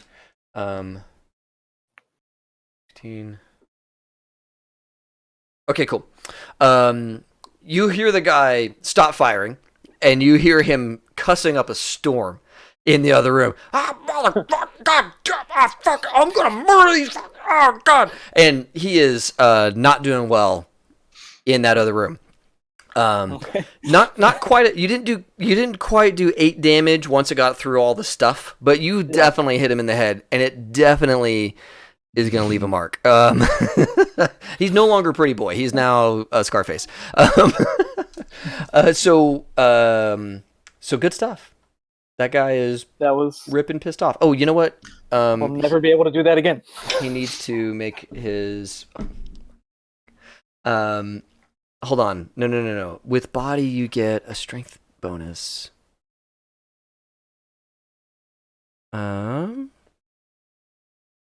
Okay. You almost stunned the dude. So he's not stunned. Okay. Whew. I was getting angry there for a second. Oh wait, no. I rolled a 10. He has to blow that up. All right. Never mind. You don't hear him cuss. He's stunned. He bloop drops. He's you think he's dead. So my apologies. I didn't mean to relay too much information there. He is stunned. All right. I don't even know if I hit. I was just like, the firing stopped. Okay. The firing stopped. So you have affected change. You have affected change in this room. I am the master of my fate. That's right. That's right. Full run to the case. That's right. Okay, that was Weiss. Trace, what are you up to? Second the firing stops, full run to the case. Cool. Yeah, you book it out of that hallway. Dead run. You pop. My run is a 27. Awesome. Yeah. You pick up the goggles now that you're in a lit room. They're not doing you any good, so you flip them up, and you get to the case. Do you want to take a second action? Grab the case. Yep. Yeah. I'm going to say, we're fucking leaving. You get to the case. You pick it up. Yeah. You can do one more thing if you want to.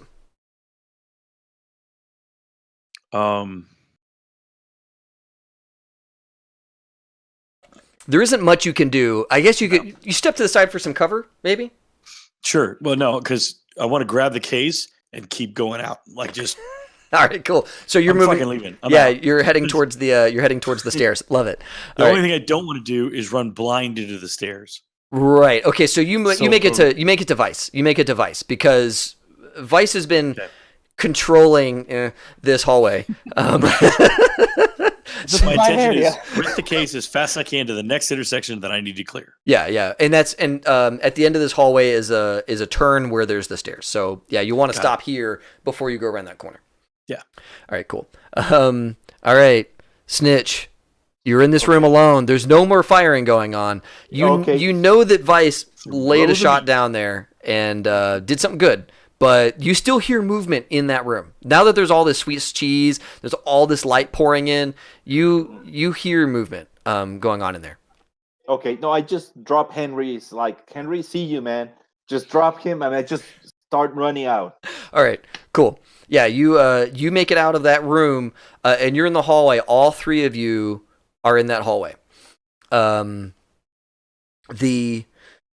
top of the next round, you hear somebody messing with that gun. You hear like metal slides and all that kind of stuff happening in that room.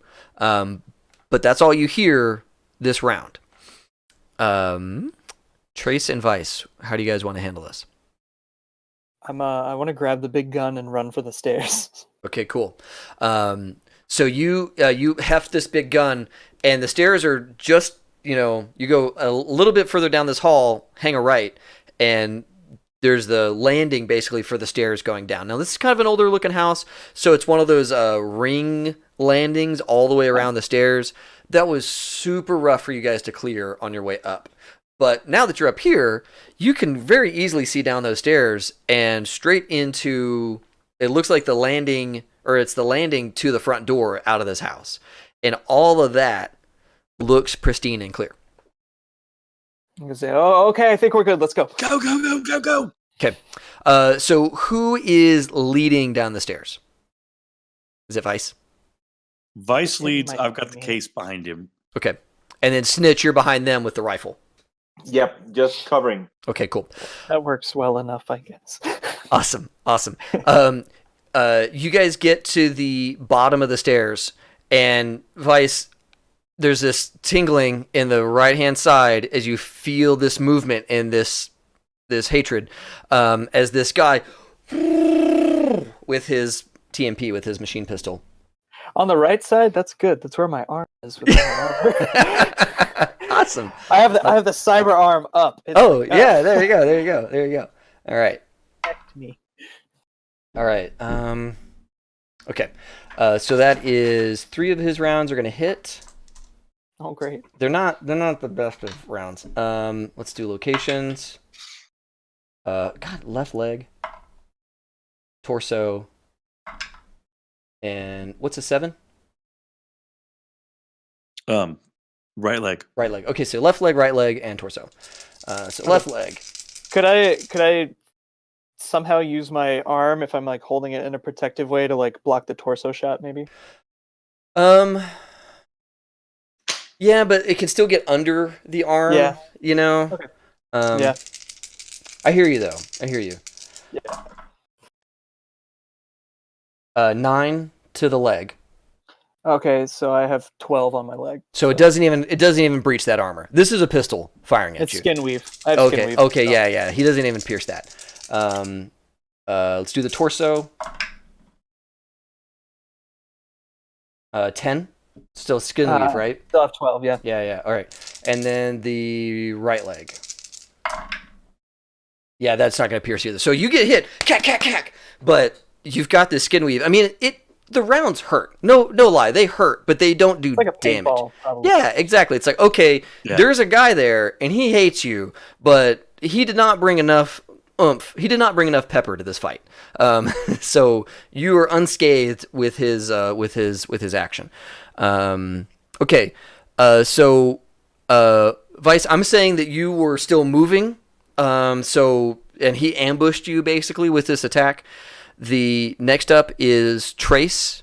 You're right behind him with the case, and you heard all that gunfire. You saw him take 3 rounds. Downstairs or on the stairs? You're coming down the stairs. This all happened right as he hit the landing. I'm saying, Weiss, you're basically at the doorway out of the building. And Trace, you're on the stairs coming down when all this erupts. Another couple of meters, and you're at Weiss, basically. Okay, so how far is this guy? You give it a glance, and this guy is he would be considered medium range to you. He's at the far end, kind of next to this couch thing. He was hiding out, and and hit basically the first thing that came down the stairs, which was Weiss. Gotcha. I'm gonna shuffle sideways, hold the case up over my head. Yeah. Fuck you! And keep going. Nice. So you're just using it as cover for the goods, not in the face. I don't want to. Right. This is my moneymaker. I'm not losing that. Fuck you, fuckball. We're leaving. Awesome. Okay. Snitch Rich. So I just start going down, and as soon as I have a clear shot, I'll just let go a burst Cool. at this guy. Yeah, give me a 3-round burst at this guy. Remember, it's 1 to hit. Oh, and I think you get a bonus. At medium range, you get a +3 bonus on your to hit. Okay. So roll to hit, and then we'll do the d6 to figure out how many of those actually land on the guy. Ooh, 27. Nice. Okay, Yeah, you hit the guy. Okay. So let's go ahead and figure out how many bullets hit. So a d6 divide 2. It's two of them. Nice. Okay, good. So go ahead and do 2 locations for me on my little Okay. booster guy. Let me go with a 5. That's right arm, and Okay. a 1. Fucker. Let's roll the 1 first. Ah! I gotta show you that. Okay, so we have a 4, a 5. That's 9, 11, and these 2 over here. These 2 6s over here. Don't And forget a the few box. 6s. Okay, so we have 12, 17, 19. Yeah. 23. No. Yeah. I mean, I'll even give the guy a helmet. I don't care. Like, he's got a helmet, and you hear this tunk as there's this gout of blood all over the stuff behind him. The couch is a red mess, and he just bloop right on the ground. And yeah, room cleared. And the other round did something too. You're sure you did something terrible with the other round. But the pink mist sort of took away from the other. You don't even see it anymore. Cool. Yeah, next round, you guys are out of the house. You hear... Actually, give me awareness notices, everybody. Okay. Our scores or roll? Roll it. Okay, so that's the roll plus awareness notice plus our intelligence. Correct. Yes. 17. 17. Good. 13. 13. Okay. 16. 16. Okay, good. So all of you above a 10, you note your car is untouched, parked kind of where you left it. You can see the front bumper of it, kind of peeking out of wherever you stashed the car, kind of down the street. So all of that looks good. Those of you above a 15, you hear, because you're nervous about it, clear skies.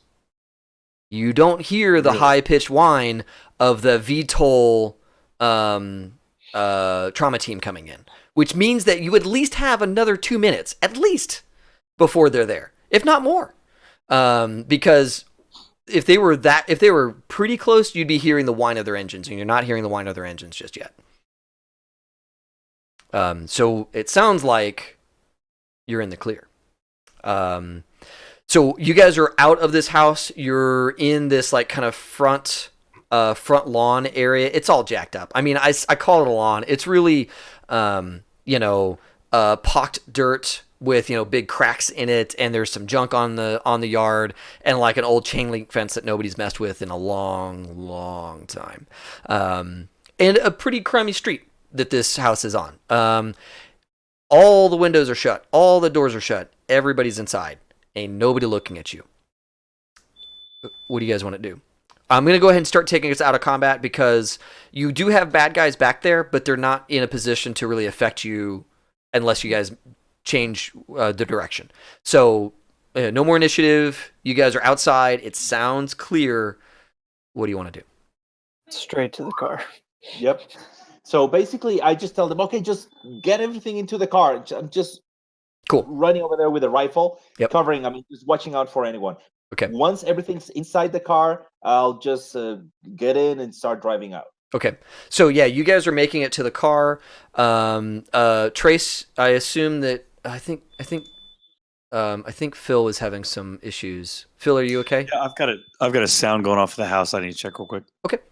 All right. So you But guys I'm hop in, take my spot in the car, drop the case, and go. Beautiful. Be right back. Beautiful. Okay. So Rich has already started up and got the. Well, you guys are getting to the car.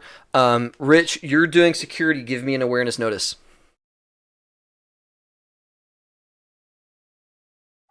All right. 10. 10. Okay. That's fine. You're doing 360 because these two guys are busy getting gear and loot into the car, and you're all over, right? You note a little flash, like a camera flash, right? Mm-hmm. And you check. There's the house you guys were in. 1, 2, 3 houses to the right. Second floor. Somebody took a picture. And you see the little flash of the picture. The drape immediately moves out of the way, or immediately moves to cover the window again. You have no idea who was back there, but you know somebody snapped a photo. Okay. Oh man. Let me see. I think I had. No, it's okay. No, I just have the voice stress analyzer. No. Okay, so I just look over to the window and I'll just I'll just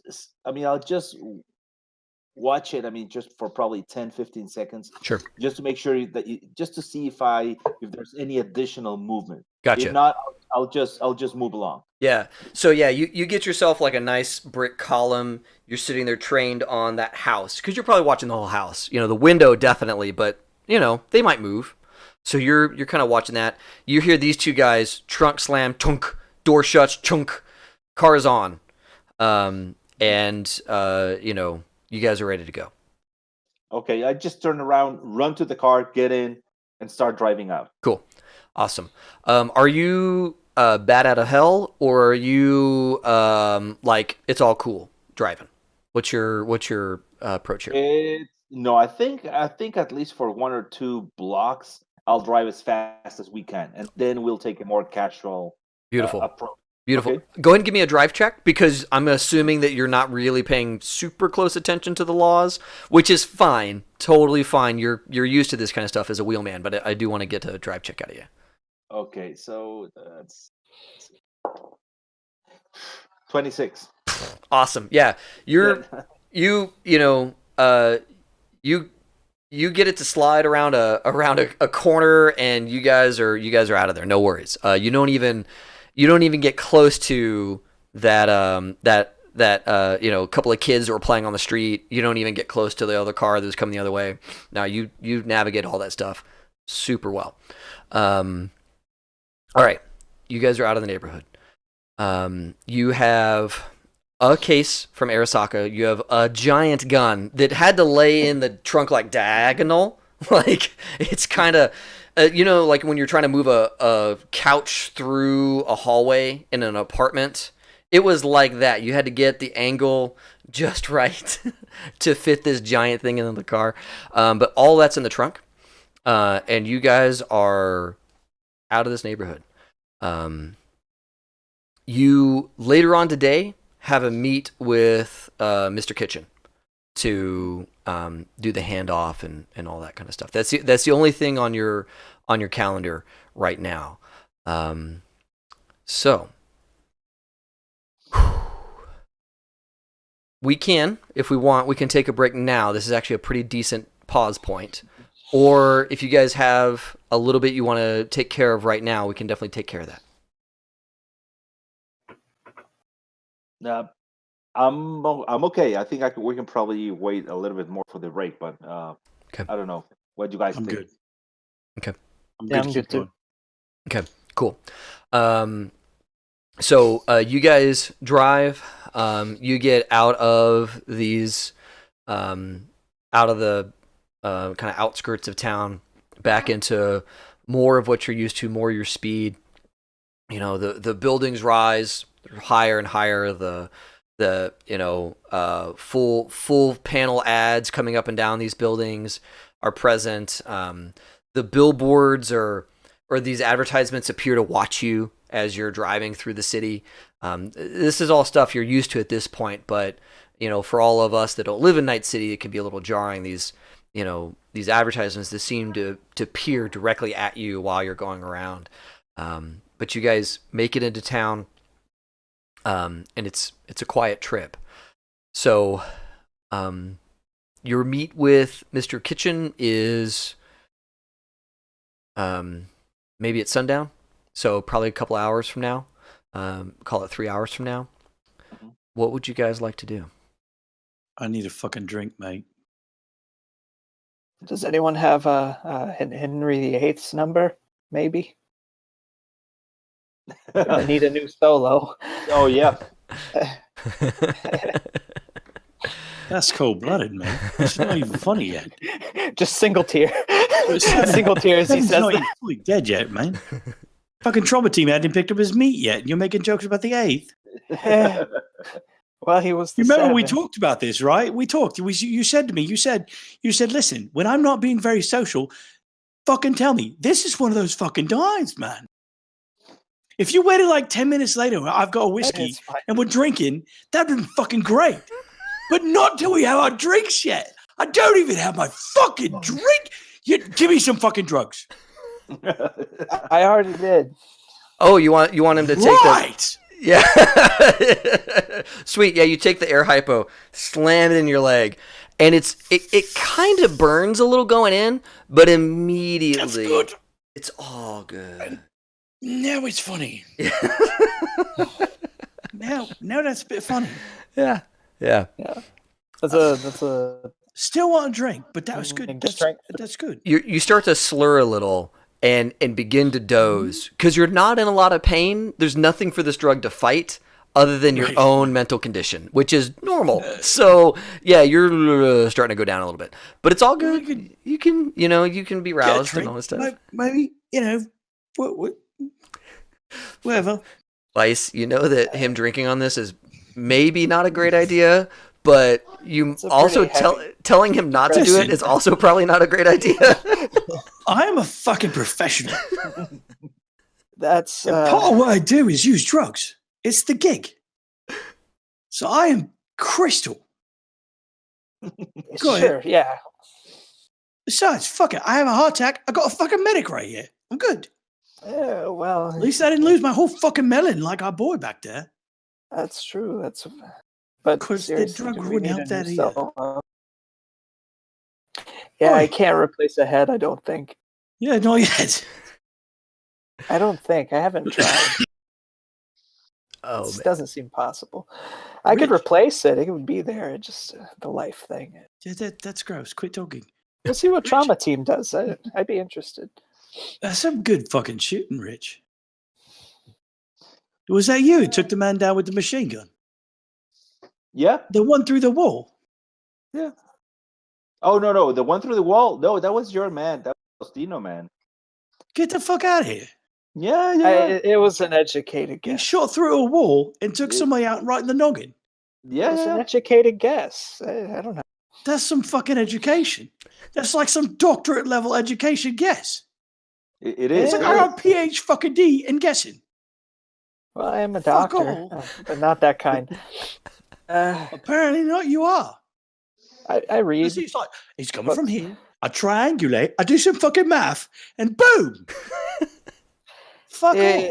Yeah. Okay. Give me a second. I'm gonna pull out like my little No, mask. it's good. I'm writing this I'm gonna like screw a hypo into a Right, mask. it's like Mathematics Assassin. That's the name of And this just song. breathe in. Oh yeah, I'm gonna yeah. go ahead and use one of my. I used to say that like math doesn't do shit, but math fucking kills. I'm just gonna say, yeah, man. It's like, addition, subtraction, dead motherfucker. Holy shit. About that drink. Where are we headed? You guys go. Name your favorite bar. In Night City, you've got all kinds of places. There's a famous bar, the Afterlife, where a lot of your ilk tend to hang around. There's some really nice clubs for all kinds of different music. They are running all the time. There's not really a time when none of these places go down. So kind of paint for me, what kind of club or bar would you guys tend to hang out? Like a quiet, seedy bar, a loud bar, one where there's deals and stuff going on. Yes. What's your... Which one? All of them. All of them. Oh, yeah. Right. Anywhere I can plug in. Yeah. Cool. Well, but you need okay. it. Rich, you we need to would wipe pro- yourself off. Not too much, because I like the blood on you. No. But some of it, so you got to get some of that shit off your face. Sure. Well, okay, let's go ahead. Okay, Stop by the so lab first. Okay, that's actually related to it. So I'm guessing. So if Faustino is really used to selling drugs, I'm sure he's probably very welcome at one of those bars, and we'll probably have. So I don't know whenever we have like an open tab, we can go get some drugs. He can do some side business, and and Tress and myself, we can drink for free. Cool. Okay, sure. Let's stop by the I lab. like free. You want to go? He wants to go to a lab. Look, that's you know, fine. just Fine. a shout. My coolest still six now, chill. by the I'm way, so I alright. can have I a can wait for a drink. conversation. I'll That's just say, alright. we could just stop by the lab. I can pick up a bag. Well, I'll wait in the car though, so you hurry. Yeah. We'll wait for you. Yeah. Oh, okay. I'm gonna take just quick. That's fine. Yeah. Wipe yourself off. Take a minute.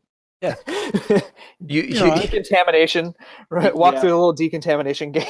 Yeah, you guys head to the lab. It's in kind of a junky part of town because there's a lot of warehouses here. There's a lot of big business here. So like random people, not so much. Everybody here is in like big trucks, big haulers, all that kind of stuff. And so your car can be here. You know, there are people who drive to work all the time, but your car is a little nicer than all the other cars in the area for the working stiffs. But either way, you guys make it to your little area. You've got this little back alley place where your lab is kind of snookered into one of these big buildings. It has its own little place. And you guys pull in, get out. Who all's going inside? Is it Snitch and Weiss? I'll stay in the car. No, I'll stay in the car. We'll just wait for him. Okay. Okay. I think I better call Soup while you're in there. So hurry up. So Yeah. Weiss, you get in. There's a clean section of your lab, and there's maybe an office section of your lab, so you don't have to go through the clean route if you don't want to. Whereabouts you headed? I just kind of want to like find a place to just wipe the blood and guts. Just Totally. kind of- Yeah, you go to the office bathroom area. You could go to the medical side and do like a full scrub, but you know. Yeah, no, I'm on my medication, so I'm not feeling quite that. Yeah, cool. Into it, but, Cool. Yeah, so you go in, you're washing up. But yeah, and then I'm gonna so here it says I can make euphorics or hallucinogenics at a difficulty 5 and 10 respectively. Now, you don't have time to make drugs. Yeah, you do that's have true, time but to pick up what you got. Yeah, so so how do you want to do that to see what I've got on hand? Because I didn't really decide Yeah, so you're much of that beforehand. You're making But those are fairly easy. Those are way easier than the ones I make for like combat. Okay. So I'd imagine I had a good bit laying around. Sure, and we can go ahead and say that this might be part of your revenue stream. So we'll say that you have. Tell you what, roll a d6 for each, the hallucinogenics and the euphorics. Okay.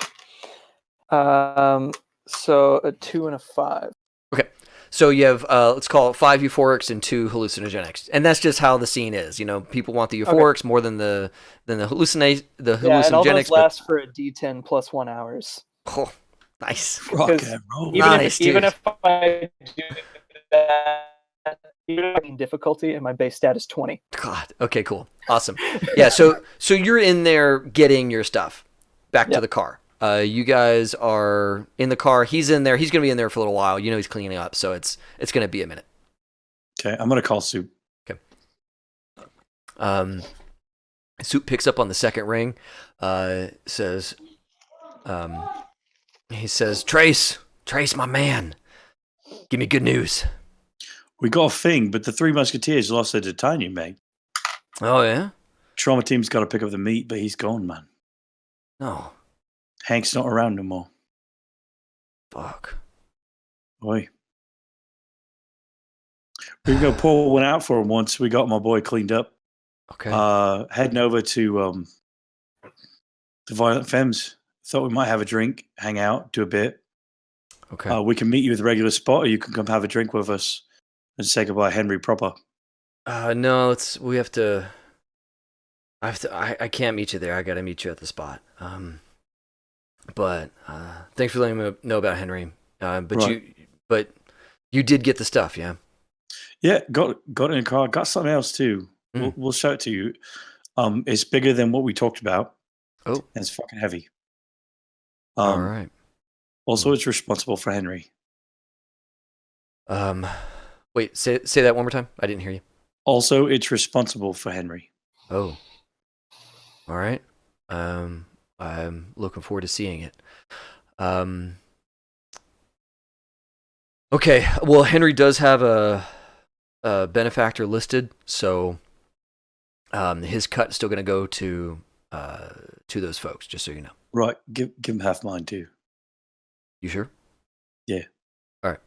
We'll do. I'll make it up on the backside. No big deal. All right.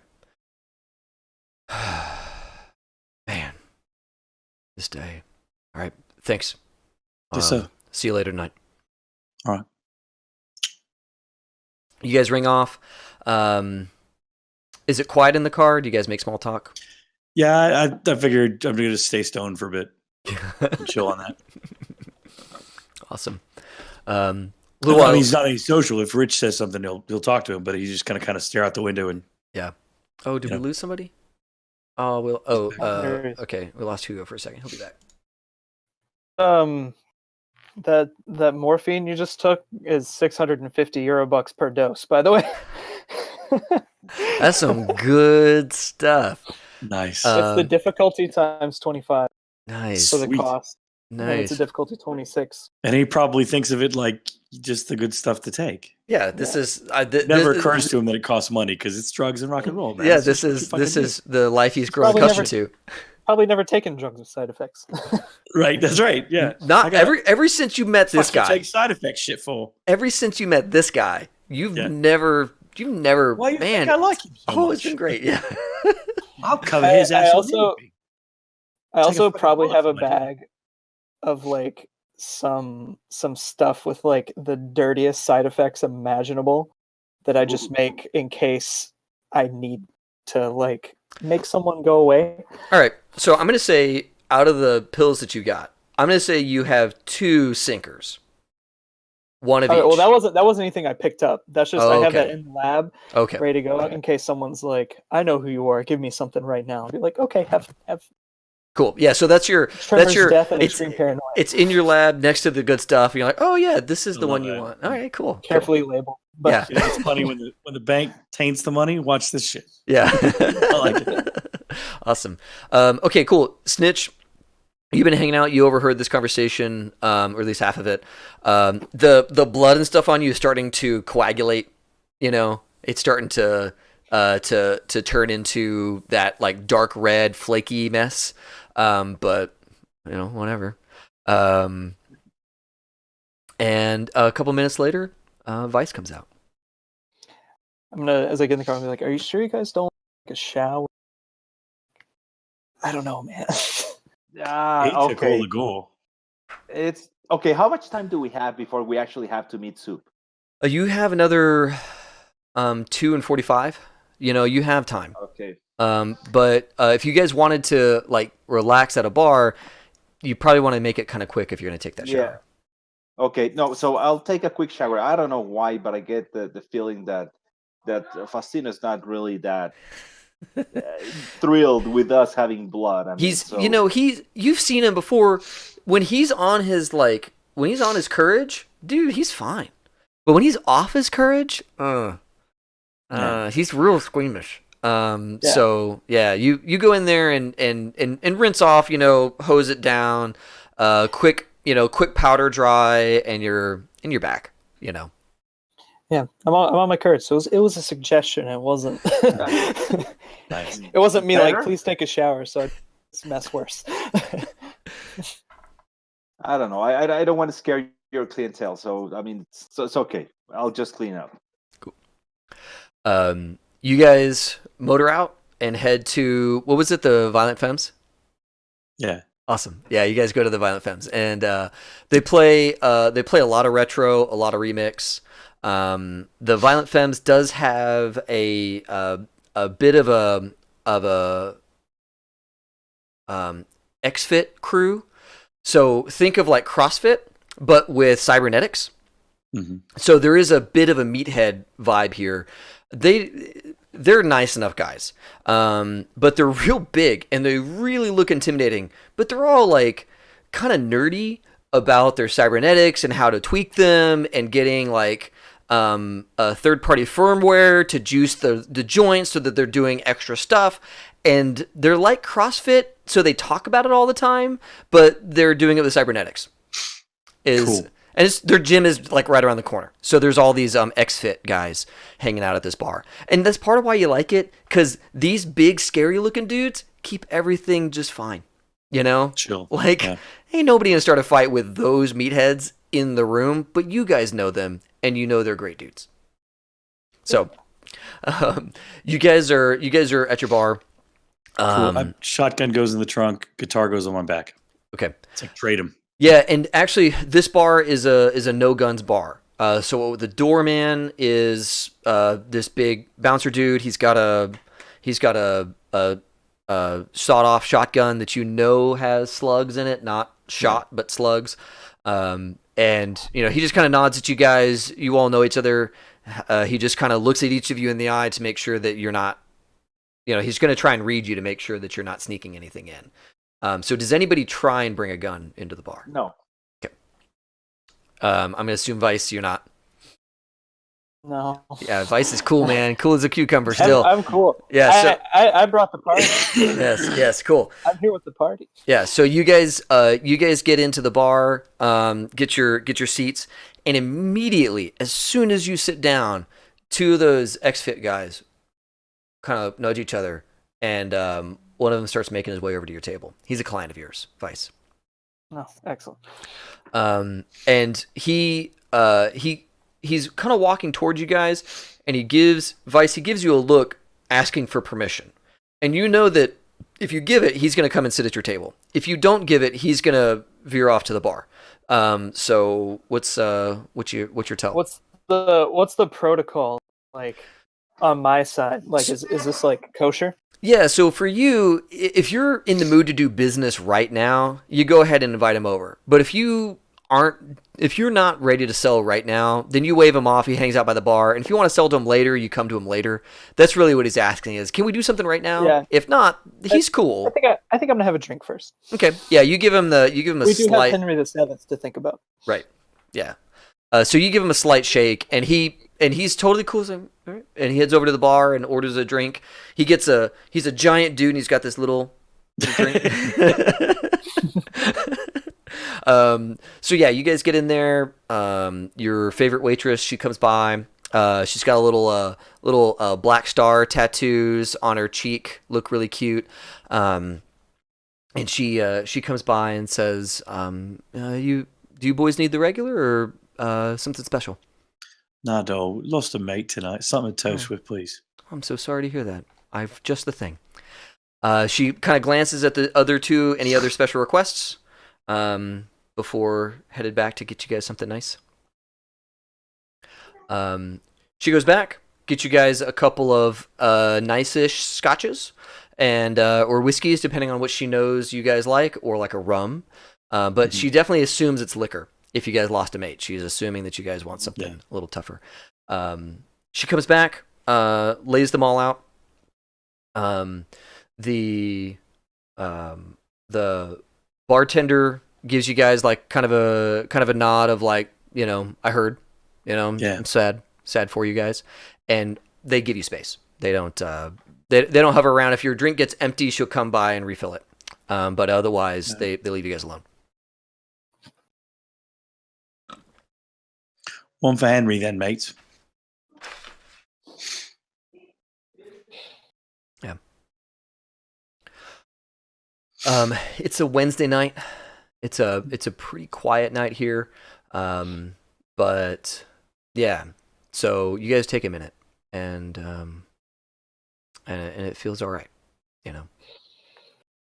Henry had a tough line of work. So I have like 9 hours with my courage before I have to take another dose. So I'm good. Good for a while. Until we go to like another day. Yeah. Nice. Should be good. Good.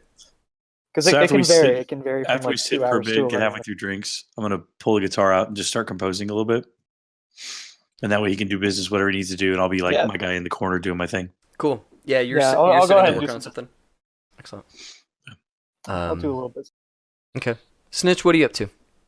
I'll just sit right beside Stress.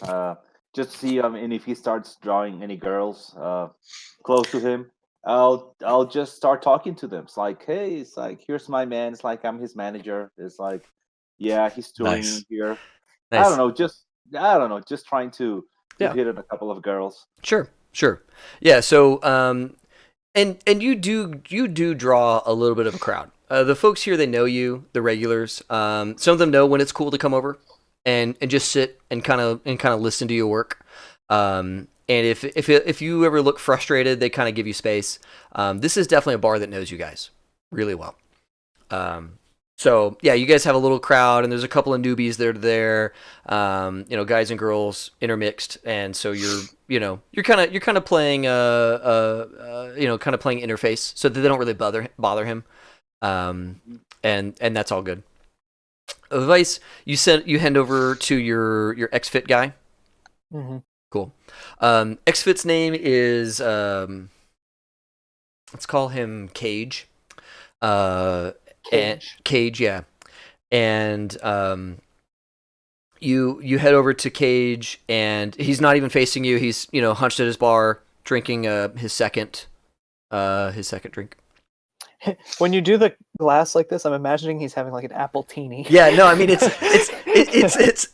like a beer, but he's just massive. He's just huge, and so no matter what drink they give him, it looks ridiculous because of how big his shoulders are, how big his arms are.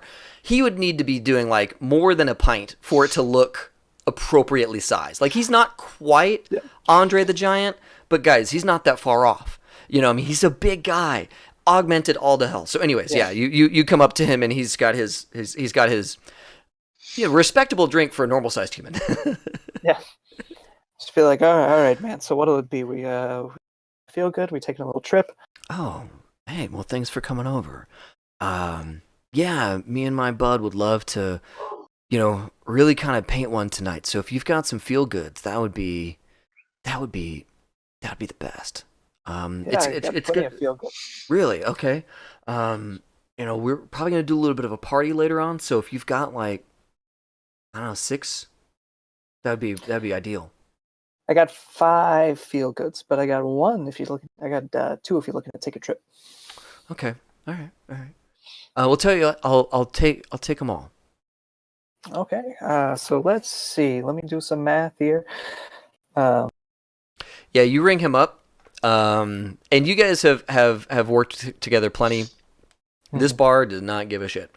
So just we're right. Comfy, they're comfy. Yeah. You don't like do any of the stuff that really makes people crazy, or at least you haven't yet. So they're fine. And so you guys settle up. He gets you your money. Just tell me how much that is. And so let's see. So 2 of them at. So 1,500 for the trippers. Okay. And 5. Let's see, 50. And 1,875 for the others. Okay, perfect. Awesome. And he, as you're kind of working that out, he says, "Are these the ones that last for like ever?" It varies anywhere from 2 to 11 hours. Wow, man, you're the best. I love it. No side effects either. This is no, yeah. That's why I come to you. You're worth the price, man. So cool. Well, thank you so much. And he extends his giant meat hand to you to shake it. I'll probably actually. That's like the cost to make it. Oh, okay. That's the cost. I'll probably. If he's a frequent customer, I'm not going to do like ×2, but I'll maybe bump to like 2 for the hallucinogenics, and then 2,000 for others. So it's an even 4,000 for. Okay. Perfect. Making a small little profit. I'd probably charge other people more. Yeah. If he's a frequent customer. Yeah. Cage is cool. Cool. Yeah, you take care of him. And so cool. Yeah, you guys work that out. I'll punch his punch card. his buy 100 get 2 free. Cool. Honestly, at these prices, it's probably like, buy 20 get one free. Yeah. I mean, it's not too bad. And he just bought 7, so yeah. Cool. I need to take a little bit of a break. So you guys are here, you're commiserating, you're working on a tune, and you guys are in a nice feel-good space here for the next couple of hours. Cool. I rolled on that, by the way. What's up? I rolled on that. Nice. Nice. I rolled a 10 and then an 8, so I wrote a hell of a song for Henry. Cool, dude. That's awesome. Yeah, you've got a phenomenal, like, probably second draft at this point, just after those hours of working on it. Finally, Henry VII gets some recognition. That's right. It's a skill check of 32 total. Dude, that's a great song. That's a great tune. Okay, good. So let's we're gonna folks watching at home, we're gonna take a short let's call it maybe a 15-minute break. You guys down? All right, and we are back. So sweet. Let us pick up from where we left off. Again, everybody who's tuning in, thanks a ton for tuning in. I'm David Gillespie. This is High Shelf Gaming. We do a weekly podcast and all that good stuff. Your meet time is coming up. I don't know if you guys want to leave early or arrive on time, what your approach is there, but it's probably about time to start packing it in at the Violent Femmes. Weiss is a very arriver. No. Weiss, we're getting kind of close. I'm ready to go. What do you think? We're probably about 10 minutes late. So you're already stressed. I'm chill about it. I'm still doing good. Well, you're still under the influence of the cool, so I'm guessing it's stressed but okay. Yeah, I'm stressed but okay. I still have my liquid courage, or I guess aerosol courage at this point. But yeah, so I was like, I'm just kind of like, we got. Yeah, we're probably wrap it up. 5-10 minutes late is like we're only going to arrive 20 minutes early instead of 30. Nice. is what he means. When you do your business, I'll set up with a barkeep. I'm good. All right. Sold out. Bar. Sweet. Cash us out, mate. Yeah. They cash you out. She comes by and takes care of the tab and everything like that. And you guys are good to go. Okay, ready. So I say we just get into the car. Not sure. I mean, what's the usual protocol we follow with Soup? Kind of like where we meet. I mean, how do we do things? Yeah, sure. So Soup has for a item handoff like this, he has a garage that he likes to meet in. And I say a garage. It's really like a it's really like a storage unit. And basically, you guys are one of his crew, so you know the little keypad code to get into the gated lot. Think like think of like one of those outdoor storage units where you go up and there's the gate and the thing opens and you go in. This is real kind of low tech, but that's Soup style. That's just who he is. So you guys would meet out there, and basically he would take whatever you have, stash it in the storage unit he's got for, I don't know, probably minutes. Basically, after you guys leave, he would exchange it, or whenever his buyer was ready to come pick it up. Now, you know that he has a lot of security inside his unit, but the lot itself is a really unassuming lot, and that's kind of his approach, is to do a hide in plain sight type situation. That's just kind of how Soup does it, and he always does it in his neighborhood, so he has kind of a sense of what's going on in the area. And from a protocol perspective, you guys would know that you have to come up to the storage facility, ring him, he'll send you the code, and you punch your way in. The code changes every so often, so he knows it's you. He knows you're here. He gets you in, and then you go back and find his unit, which is usually in the kind of back corner of the lot. All right, so Remulus, I see on the chat there. I now understand I misspoke and I wasn't super clear, so I'll be super clear next time on giveaways. Okay, so you guys are heading out that way. It's a short drive. You're in kind of an office park area of Night City, not gleaming downtown, not combat zone, just some office parks. So the buildings in this area tend to be between 2 to 5 floors. Almost all of them have some kind of dock access or that kind of thing. And then right on the edge of that is this you store it facility. And on the Cyberpunk under Mifflin. well, and on the far end of that is a neighborhood. And in that neighborhood is kind of Soup Kitchen's haunt. So kind of this area is in the kind of center of his area where he tends to do most of his business. So you guys pull up. Yep. Who wants to ring Soup Kitchen? So can we ring from inside the car? Yeah, just cell phone. Okay. So I'll just ring him. Okay. Yeah. He picks up. Hey, you guys here? Hey, Mr. Soup. Yes, we are right outside. Yeah. All right. Cool. Yeah. Soup. Thanks for that. Yeah. Here, I'll give you the code. And he spits you 6 numbers over the phone. And he says, just punch in the pad and it'll get you in. Okay, writing. So just get the 6 numbers in. Yep. Go right in. Beep, beep, beep, beep. Gate opens. You guys drive on in. And this is a deserted, there's nobody here. And you... No reason not to be comfortable. Yeah, no, this is kind of how it always is.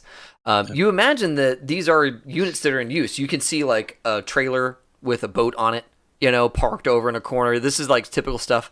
But there's just never anybody here.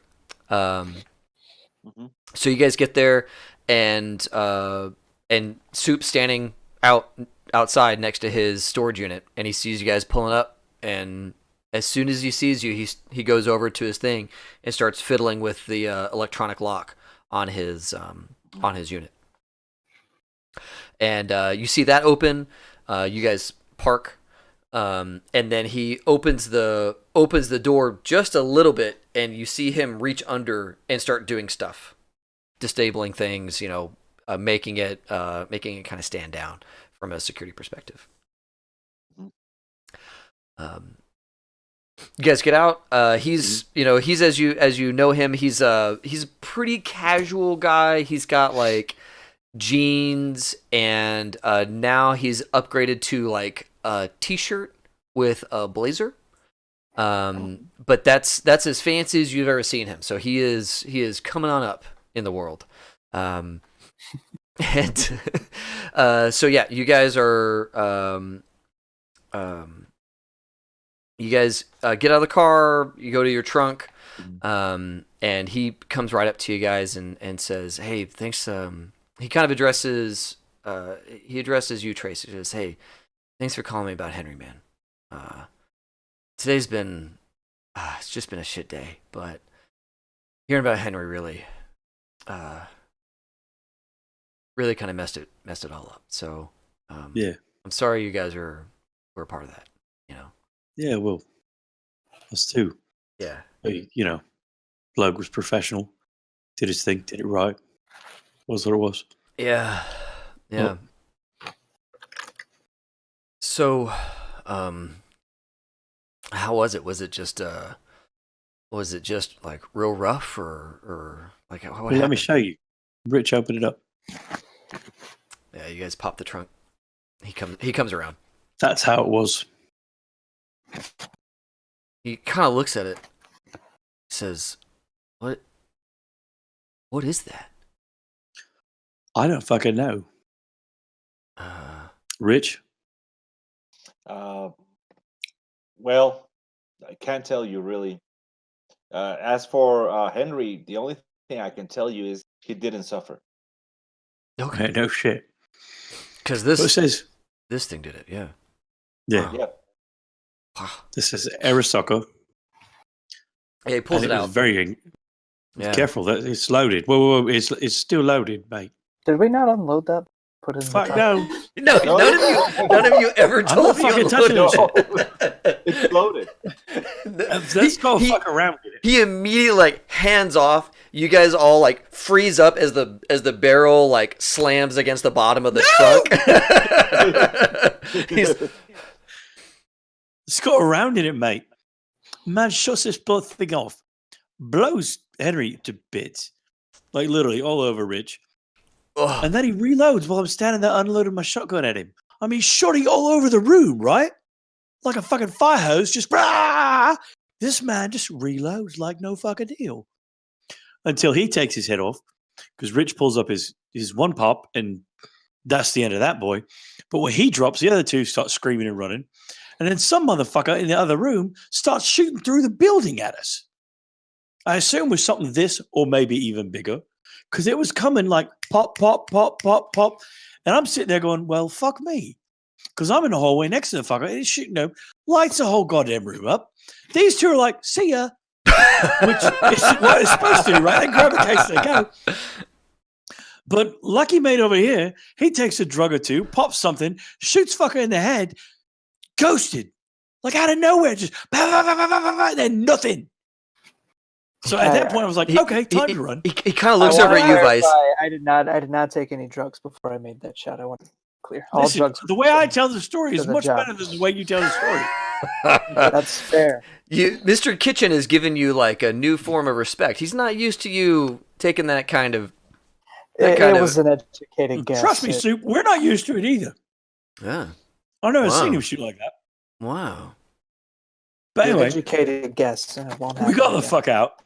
Somebody with a pea shoot at the end takes a few pot shots at him. Of course, Rich sorted that out rather quickly, and then we loaded up and took off.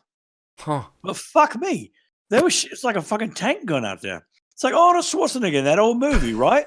Bap, bap, bap, bap, bap. And I'm thinking to myself, I'm bloody fucked. It bleeds, right? It bleeds. But fuck all.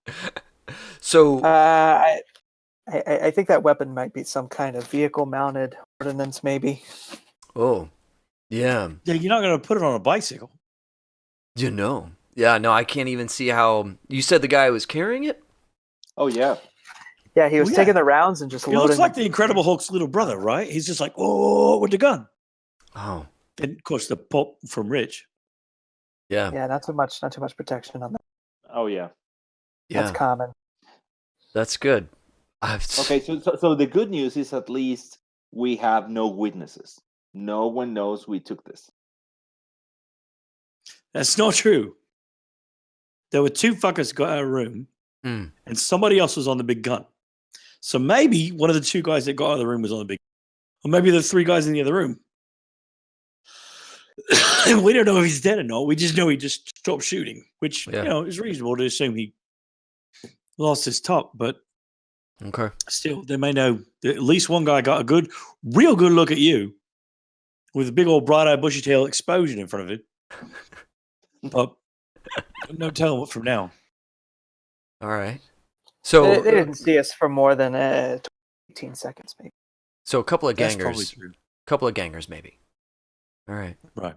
Well, as long as you guys are okay, how you guys feeling off that? That was maybe a little maybe a little more than I. All right. I didn't vomit, Good. so Good. Also a good way to rate the evening. Yeah. So, do you think you guys are up for more of the same, or is this kind of the peak of what you want to take on? Tell you the truth, I wrote a hell of a song about it. I would like to hear that. Yeah. Yeah. I'm in. All right. Let's do it. All right. What else we got? Well, I mean, we got to finish business here, but I do want to hear that song. Maybe tomorrow. Sure, whatever. Okay. I'm just saying, I kind of liked it. Good. I'm in. I don't really like getting shot at, but just personally, it's a personal thing. But Well, that's not the plan. It's not like I think I like you get shot tomorrow. But yeah, I think we can do more. yeah, I could cook some stuff up. It should be fine. Snitch, he looks over at you. How do you feel about it? I'm okay. I'm just wondering. So, the only reason I would be hesitant is I'm not very. I don't like to be close to the Arasaka.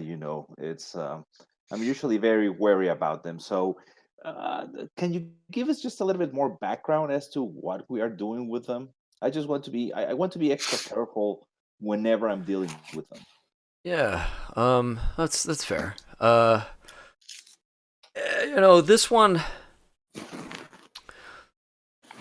This one's a new contact. This one's a new contact came out to me and said that he heard on the street that I was the guy that could get this done, and I kind of felt that with your history and with your couple of statements you've made in the past, I thought maybe you'd like to kind of stick it to him, and so that's the reason why this one came your way. Really, it's because I felt like you guys would give it your all, that you wouldn't hold back, and carry the day. Right? I think that's. I think you did. I think you guys did right.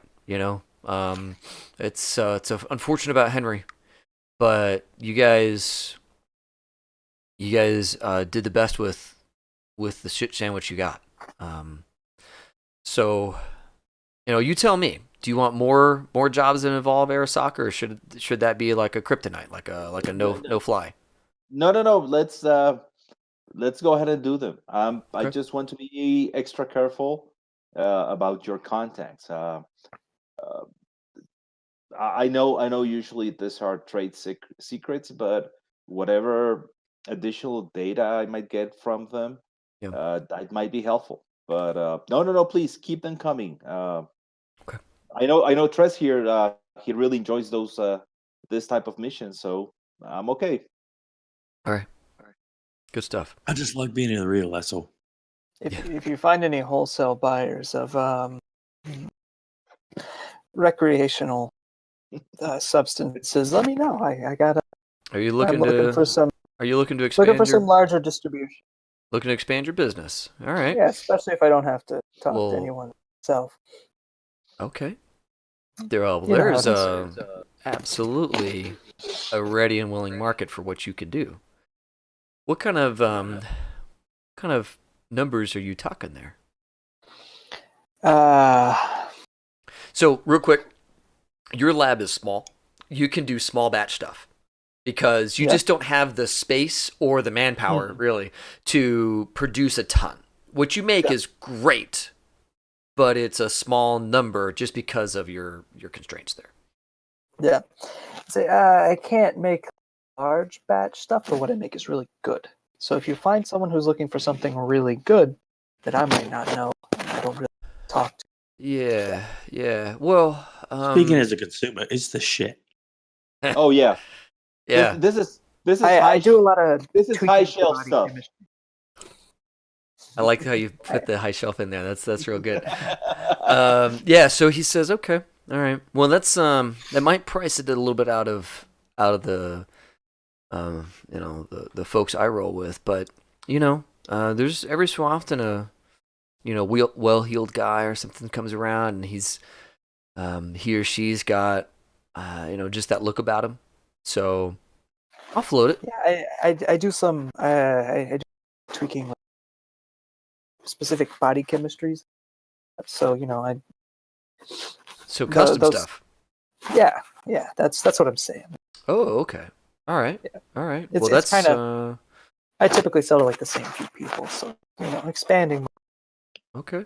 That's So that's pretty special. So, tell you what, I will gently ask around. Some of these things are already very well established. Folks don't like new competition, but I know some discreet people, and I can see if there's a way that I can help you offload the stuff, so you don't have to be the front man for that. Yeah. Also, if I can make some things that might be useful. Okay. Special made stuff. That's a little more difficult. I can't ship that out in as high of a quantity, but I Okay. Yeah, I think I can do that. and a lot of things I can make without side effects. Right. That's kind of the selling. Got it. Yeah, and I kind of got that vibe from Trace here, right? It's all smooth. Yeah, all right. Yeah. Okay, good. Yeah, it's just, my circles are a little different, right? I think you're hitting a certain clientele, and I've got to reach a little bit to get to that, but I think I can do it. If you need something nasty, I can also make that. That's actually much easier. Okay, all right. I'll keep it in mind. Goes both ways. Yeah. It just, my service is out there again. Yeah. No, I Got get a couple special skills. Okay. Yeah, I'll definitely keep my ear to the ground and put out a couple feelers. I don't want to be too loud about something like that, just because I don't want that kind of heat on me or on you until I know it's a good contact. But yeah, I'll let you know. All right. So what's this other thing? Is this the crate? That's the thing, right? Yeah. Okay. Yep. All right. Yeah, that looks like about what he described. He there was nothing else there that looked anything like this. Okay. And they didn't even look like they'd even tried to open it or nothing. He says he kind of looks at all of you. Snitch, will you grab the loaded thing? Lean that back over there, and then I'll grab the case. Not cool. a problem. Okay. Great. I step around the inside of the car, light a cigarette, and that way he knows I'm not paying attention to anything he needs to do. Right. Cool. I'll be in the jail. Yep. So Snitch, you pull this big piece of ordnance out of the trunk, right? And you head into his little storage unit. You've seen into it a couple of times. You've been in here maybe once before, and he's asking you to lean it against this wall. And in here, you can see that he spent some decent money on security. There's a couple of auto turrets that kind of follow you as you walk around, but they don't do anything. And there's a whole bunch of looks like kind of booby trap type stuff just in here, but none of it's doing anything, right? So you head over and lean it against the wall, and you're all good. You guys hear the case drop to the ground, and you hear Soup Kitchen fall right behind it. You look around. Soup Kitchen is on the ground. He's breathing. He's taking big gulps, and there's a big huge hole right here in his chest. That lung is probably gone. You did not hear anything. So like Trace, you were standing there smoking your cigarette. All you heard was him thump to the ground. Holy shit. That's it. You hear silence. Just him gasping. Drop to the ground, roll under the car. Okay. Yeah, you're under the car. Weiss, where are you at, buddy? I'm going to check him. I've got a surgical kit and med kits on hand, as well as like a med scanner if I need it. Awesome. Yeah, you crawl over to this guy. Give me a stabilize check, which I think is intelligence. Your medical tech. Yeah, medical tech. And then you also should have where is it?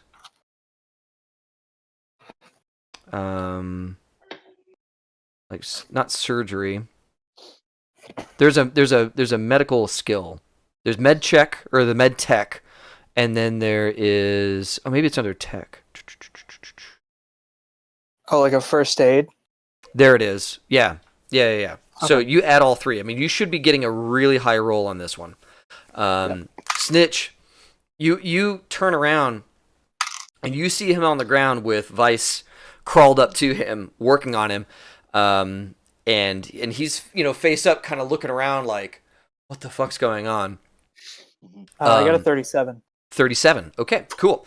So yeah, you stabilize this guy. You have a big, huge patch that you've put on his chest and on his back that has stopped the bleeding. And it's like this cryo cold patch situation that like freezes everything in place, aids with coagulation, keeps it all cool so that there's minimal breathing. He's not well. Actually, I need to make a body save for this guy.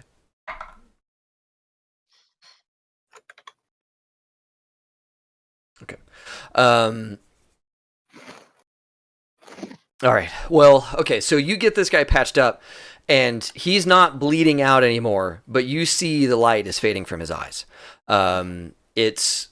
He's dying. Despite you stabilizing him, he did not make his mortal save, his death save. So he's on the way out.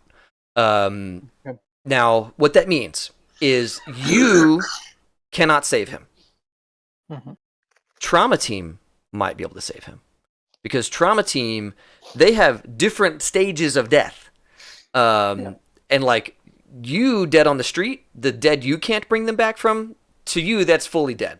To them, that's like dead level 1. And there's 10 levels of dead past that. So what level of dead was Henry VII? Oh, he was 10. He was a 10, dude. Head removed. Yeah, dude. Head gone. No. It's the Anne Boleyn level of death. Yeah. That's not coming back. So yeah, if you guys like, one of you can call trauma team. It's not guaranteed that they're going to make it here in time, but it is his only chance, and one of you guys would be billed. Whoever calls them would be billed. If you call I have a policy with them. Yes, you pay $500 a month for that policy, and they will totally show up here for your policy as long as you're here when they show up. The policy holder has to say, "Yep, I called you here for this guy," and put it on my tab. I would like to do an awareness notice and use some luck. Yes, please do. Yeah, anybody who's going to be looking around, do an awareness notice. And Weiss, I'm not giving it to you because you're focused on this guy. Yep. Okay, goggles on. Okay. Yeah, Snitch, do the same. Awareness notice is my intelligence plus my skill plus my roll. Plus and however much luck you're putting to it. 4. 4 luck. Okay, good. Okay, so I got a 14. 14, okay. And Trace. 6, 17. 21. 21. All right, cool. So you guys are all low, looking around. You have cover from what you can tell. Yeah. So your awareness notice versus her stealth.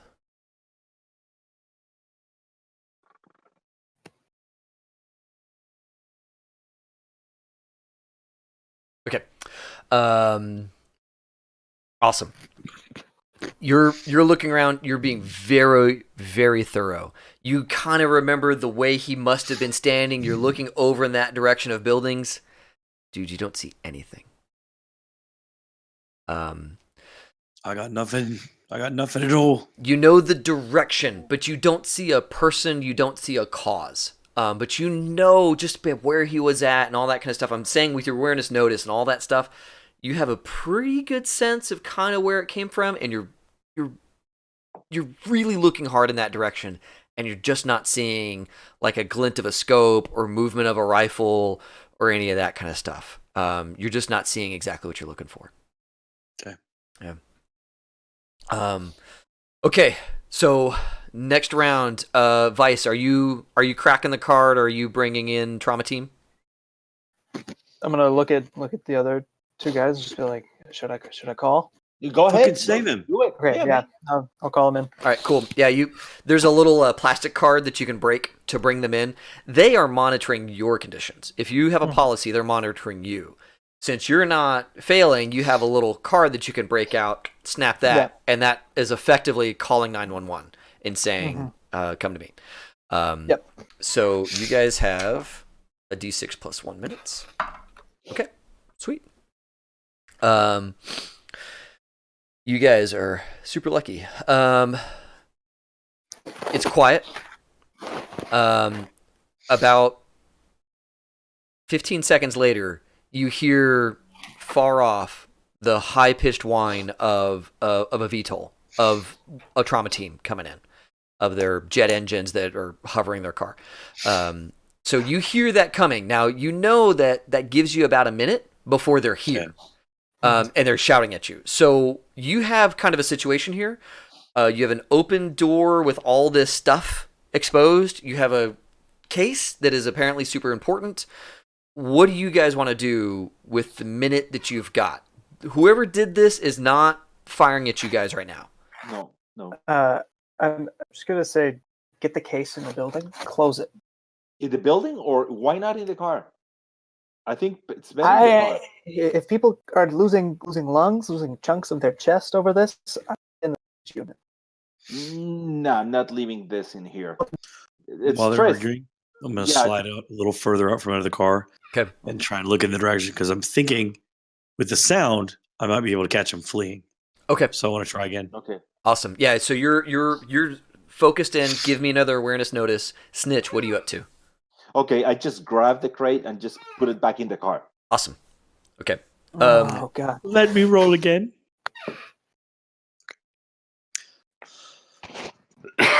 Tell me your notice, Trace. 25. Whoa. I rolled a 10 and a 3. That is good. That is good. Okay, yeah. So you, your instincts are spot on. You figure, all right, now that this situation is cleaning up, they're probably moving. And you're watching out to these buildings, kind of in the direction where you think that shot probably came from. And sure as shit, you see way off in the distance, off of one of those, maybe a 7-story building, a little VTOL sports car lift off that shouldn't have been on a roof. Like, the roof that it was on is not one of the like hospital roofs or any of that kind of stuff. Yeah. Somebody snuck their little car in there, and you see it just dip right off the roof, look all stealth-like, get down, and zip away. And you see that very subtle movement of that car, and it was a ways off from where they moved. Got it. Cool. We're clear. Get the case, put it in the car. Okay, I just get it into the car. So if I drive, do you think if I drive fast enough, you can tell me where they went? No fucking way. It's a VTOL, man. They took off. Oh, man. No, we're on wheels. They're fuck off. But let's get him out in the street and let's close his fucking thing so that everybody else doesn't see what he's got in there. Oh yeah. So can we move him, Weiss? He should be stable, dying. I mean, he's fucked either way, right? So let's just put him in the alley. His wound shouldn't give him. I have to stay with him. Okay, they'll be here in a second. Right. I'm not saying like dump them and go. I'm saying like let's get him out, close this container. Oh yeah. So nobody sees what's in there. Yeah. I love let's not dump the meat and go. I love that. Okay, cool. You guys move him away from the thing. Who's shutting the door?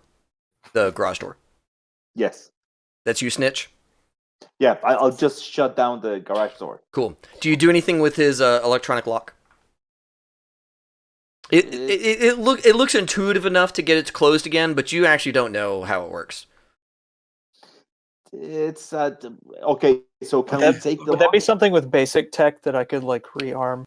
Because I have like a 9 in basic tech. Yeah, with a basic tech, you can take an assessment and see if you figure out how to get this thing shut quickly. Okay, I'll take that roll. So 7 plus 19, 26. 26. Nice. Jesus All right. Christ. Yeah, you figure that shit out. Would you like me to know how to put this back together? This is how I got in trouble with my bozo friend. Yeah.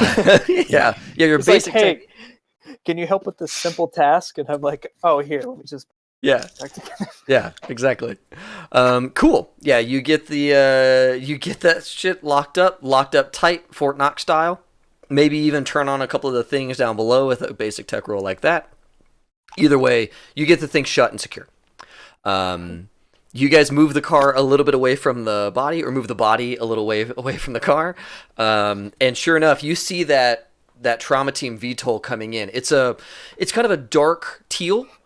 With a red, red cross, like a red cross on it, but I mean, it ain't friendly. Right. So, you see it coming in. It's not actually in shouting range of you yet, but it's on the horizon. Gonna be here in 30 seconds.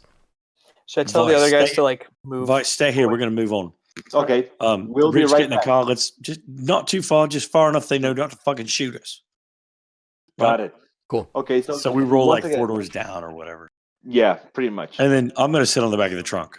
Okay. Yeah, you guys. Completely docile. Like, Yeah. Sure, Unarmed. dude. I'm just hanging here. Cool. I didn't fucking do it. Yeah. You guys, what's funny is they don't care about that.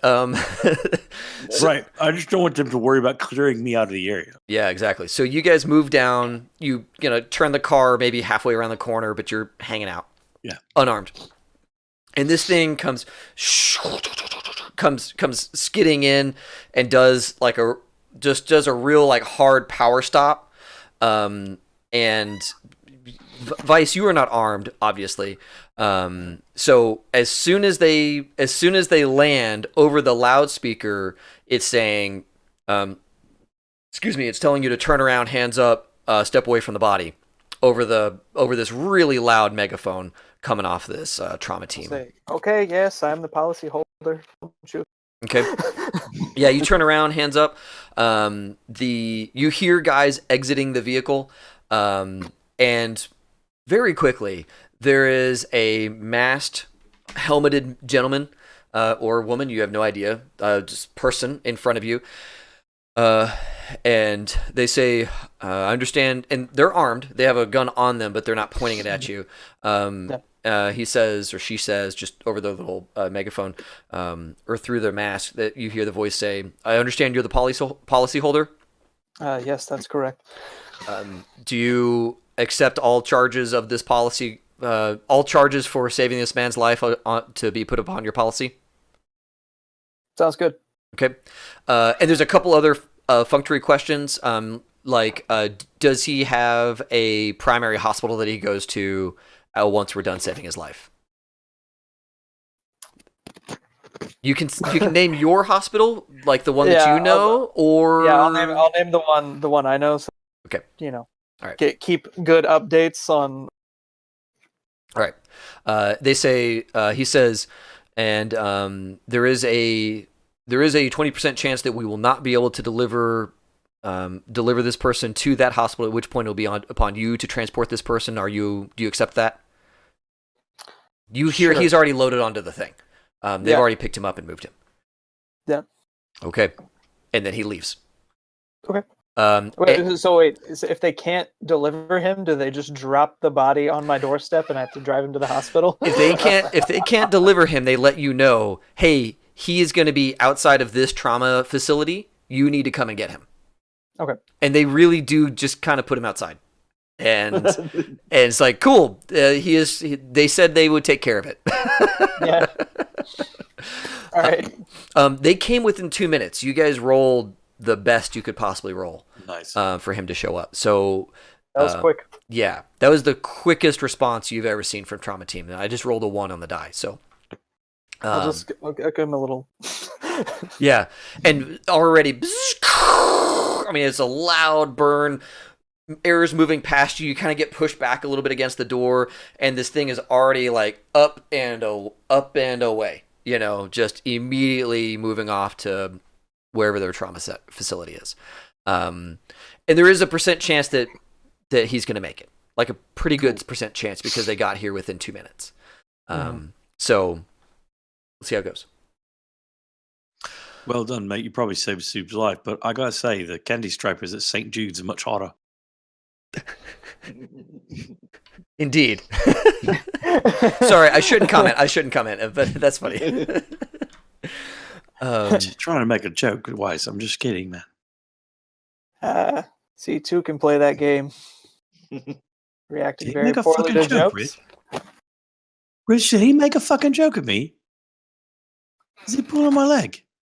You having a laugh? Yeah, I I thought it didn't was know he kind of could fun. do that. Fucking drugs are working. Yeah. So what the fuck are we gonna do with this case? Okay, so in this case, Faustino, so do you think you might be able to open the lock without activating any of the booby traps? I'm gonna guess no. What is your electronic security? I have nothing. Okay, yeah. I have basic tech. That's what I kind of roll. Yeah. Okay. I figure out how stuff works. I can't. Yeah, the electronic security, that's going to be the kicker here, is to get into that thing safely. There is certainly a number that gets you into this thing without it doing something terrible to you. But a 0 is not is not that number. Yeah, that's why I was kind of close it. But that's neither here nor there. We have the case. Yeah. What are we doing? With it? Let's think for a minute. Who all wants it, right? Arasaka's going to want it. Whoever the fucking chick was that blew a hole in this motherfucker wants it. Well, if they we don't know what we got unless we open it, right? We need to open it. So that also has a chance of going very poorly. Yeah. Well, yeah, but if you look around, a night hasn't gone exactly smashing so far.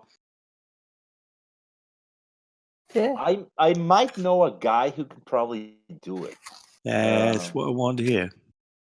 Yeah, let me go ahead and get a hold of a couple of my contacts and let me see. All right. Let me see if I can actually get someone to open it up for us. Well, Because, two things.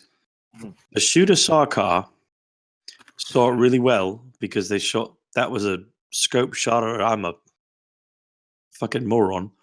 So we need to get off the street, away from this car, case stashed, and someplace safe away from the case before we find somebody to crack it. Right? Now, I don't think, Faustino, I don't think you would like to have us open it up at your lab, right? No, thanks. That's a sterile area. We can't go anywhere near his lab because the license plate for this car tracks back to that. You know what we need? We need to park the car, get a combat cab, and take us to the afterlife. Yep. Yeah. What do you think? Yeah, I like the idea. Right.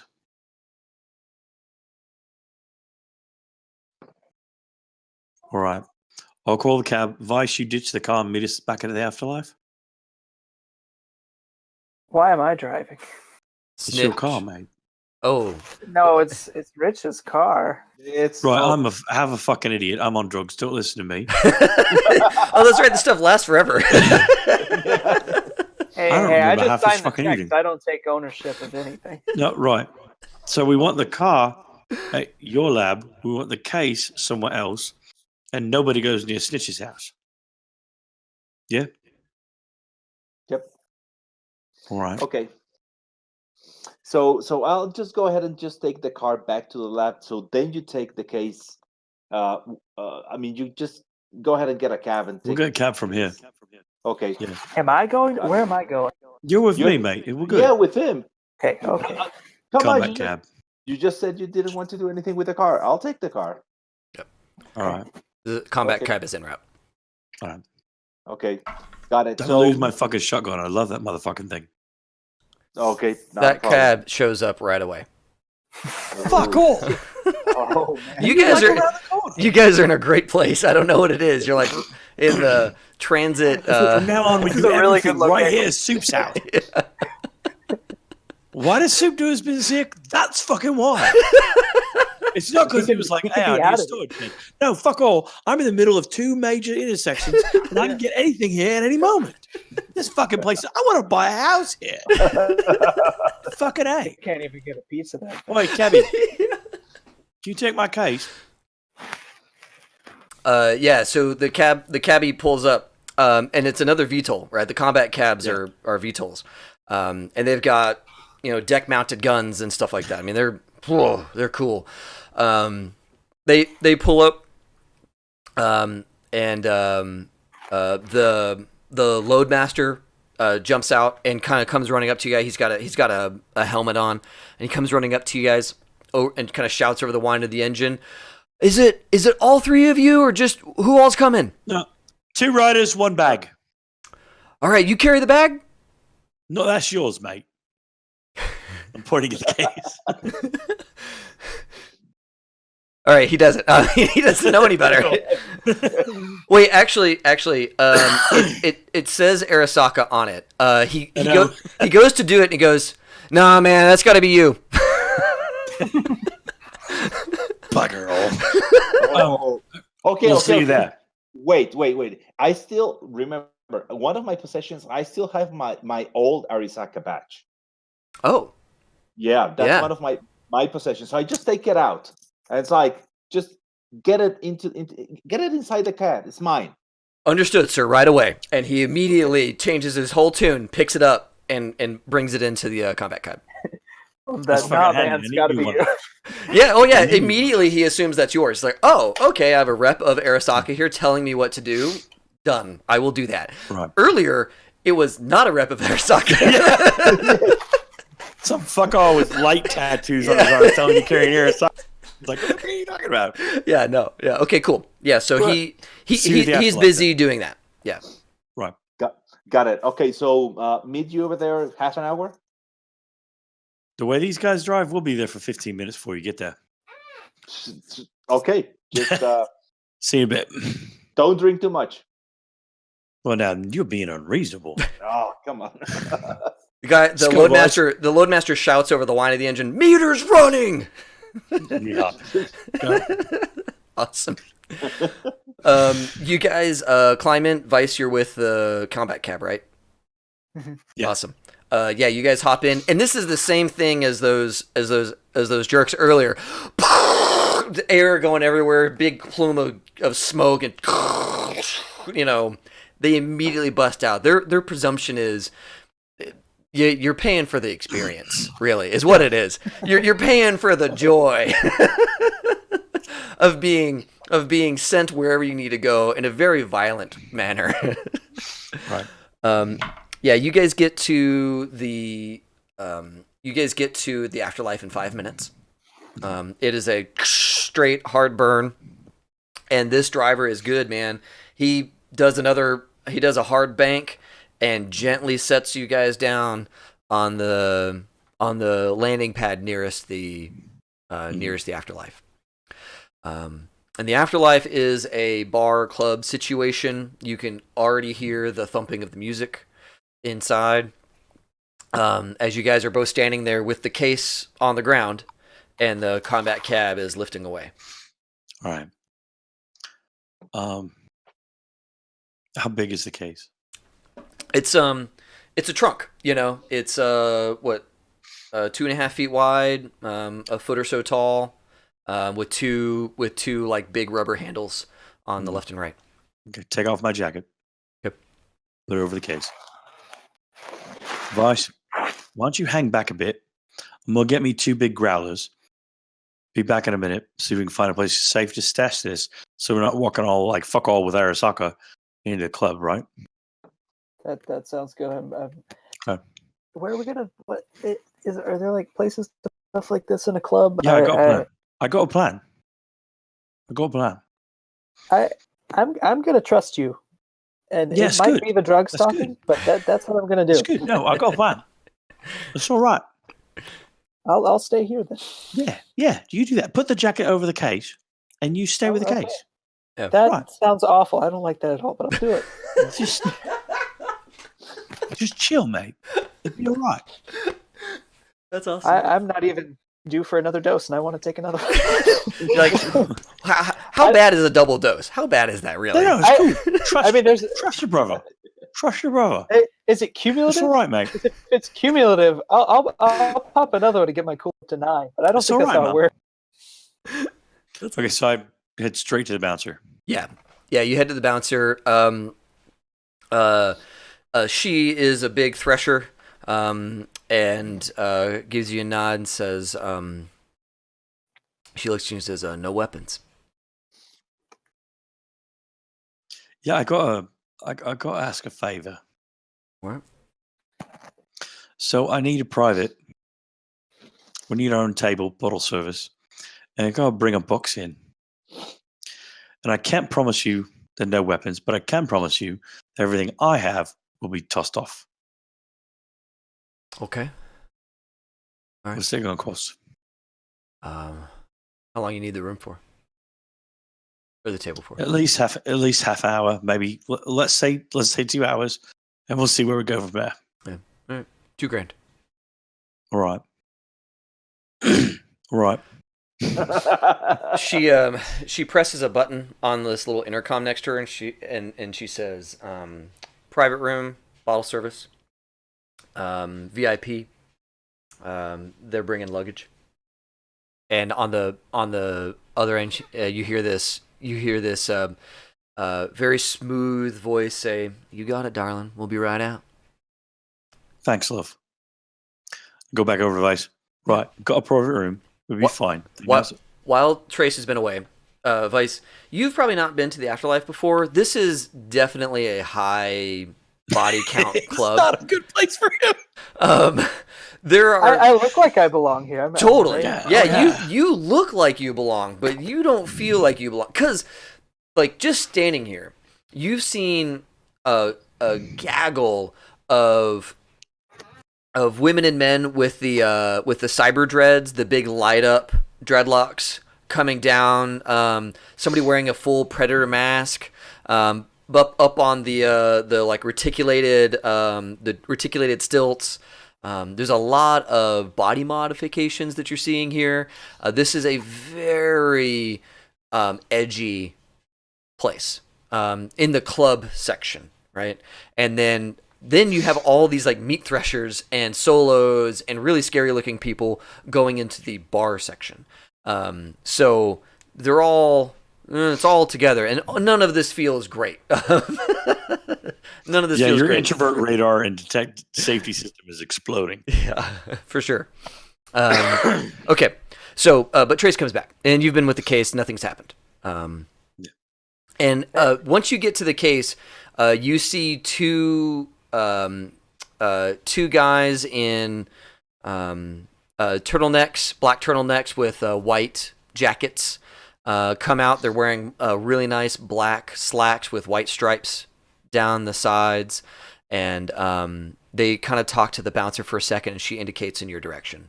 And the two guys just kind of look over in your direction and you know, kind of do the prairie dog, like, do you see us? Do you have a thing for us? Yeah.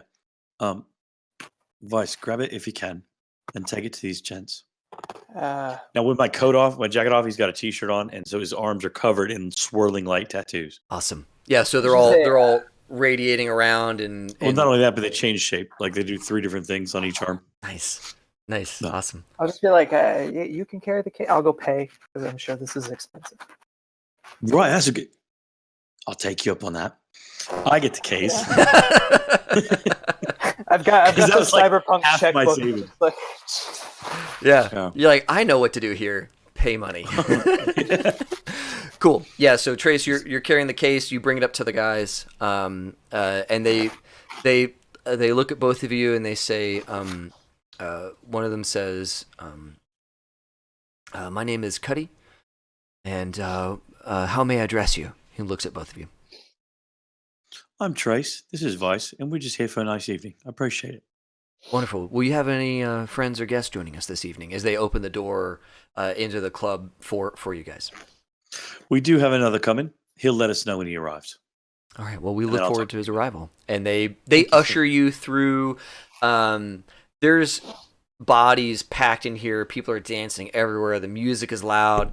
But these two guys know the little red velvet path that gets you through the crowds and all that kind of stuff. You guys basically beeline straight to your little private room. Yeah. Someone had text Rich, private room, VIP. Let us know when you get here. I'll come out and get you. Okay. That way I'll go ahead and I'm going to pay for double the time as well. Okay. Just in case we need it. I'm just going to use all that money I made earlier. I'll just go ahead and spend. I got to make more. I got to make more stuff this weekend. Love it. Okay, cool. Yeah, you drop the coin. Tap your Euro stick to their Euro stick, and the creds transfer.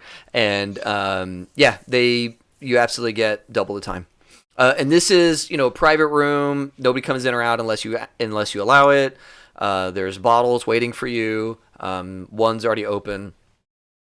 And there's you can either have active or passive bottle service, where active, someone comes in and checks regularly, or passive, you have to hit a button for somebody to come in. Okay. Weiss, why don't you stay passive, chill here. Are you all right, mate? Yeah, I'm good. I gotta. Okay. I'll check. I probably have. How many hours has it been since? Oh man, you popped. Probably just been 3 hours. I think I popped it in the car, and it was 3 hours till our meeting. Yeah, and it's been a little bit since then. You guys drove around a little bit, dealt with some stuff. So call it an hour and 15, or 3 and 15. So you still have. I have like 5 hours and 45 minutes. Yeah, you have time left on. Because I had a pretty decent roll on this. Yeah. Cool. Let's do this. You stay here and chill. I'll go be conspicuous, and that way, if something's coming, I'll draw the heat. I'll figure out what you're going to do. I'm just going to go socialize, but that way you know where I am, and I know you're parked, you're okay, you got the case, and Rich is on his way. I'm going to tell you, I don't really like this whole thing with the case thing. It makes me nervous, but that's fine. I'll give you a ring if I need you. We got vodka. Vodka's not my thing. I'm going to get some. Go ahead. Right, they got gin then. Whatever. There's more than hard liquor. More than hard liquor at this point. Awesome. Weiss, what do you order? All right, rock on. I would like a nice vintage like red wine, like a cab. Or, I'm a man of fine taste. I grew up the nicest nightclub in the city. Like, with can I have a corporate Pinot? executives. Yeah. Oh yeah. That's They bring you something from Napa Valley. It's a great vintage. California. Yeah. They They can't get it from France. I mean, this is a great place, but they can't get it from France. This is that whole world economy thing is just effed. So you get something from California. I want to be in the main room so that if somebody's looking for us, they will find me. Okay. I want to be visible so I can take the heat. Whoever's going to come bark at us, they come straight to me, see me. But at the same time, I can also be, socializing and doing my thing, Cool. Mm-hmm. And that way, when Rich gets there, he can slide in. And if anybody's looking for Rich, I'm the visible. You know what I mean? Yeah. I'm the distraction. Yeah, definitely. Yeah, and you're out in the main room, dance floors, all that good stuff, and you're absolutely dancing or doing whatever you want to do to be kind of the conspicuous one. And if you need to make space around you, dancing is probably the best way to do it because people will kind of make a circle. Cool. Yeah, that sounds good. I'll do that because he's really good at that too. Awesome. I'm going to be sketching some like preliminary recipes for just some random stuff that I'm going to make. Yeah, you got your little data pad out. You're doing some chemical pairings and all that good stuff. Yeah, maybe some like cybernetics. I'm thinking about maybe buying to add to my shop inventory and stuff like that. Just doing a little bit of research and stuff. Yeah, I don't do the whole relaxing. I was about to say, is this really just distraction for you? Like this is all right. My version of relaxing is like research. Yeah, cool. Like I'm researching, I'm sketching out like chemical equations and like balance. So let's switch over to Snitch. They rocket off, right? They're stuck with a hot car. Now it's not like hot to the cops. The cops don't care. But to somebody, it might be. What do you want to do? You mentioned you wanted to call somebody earlier. You have this car thing to take care of. How do you? Excuse me. How do you want to manage this? Okay, so first of all, do I actually know anyone that might be able to help us there from electronic security perspective? Yeah, roll your family. Family. Okay, great. Yeah, family plus maybe intelligence. Okay, got it. I like how the roll is like, do I actually know somebody or was I bullshitting? It's 17. 17. Oh Yes. yeah. Oh yeah. Absolutely. Not only do you know somebody, but you have an in with them within the family. I mean, nomads. They are you guys. You guys are kind of. You have to do it all yourselves, completely self-sufficient, just because it's the lifestyle of the family. So in the family, you've got a cousin that you think, you know, with some proper time could do this. You know that he's good with electronics, with basic tech. He's kind of a whiz with those things. He's probably not rolling 9s and 10s, but he is very good, especially for being a nomad.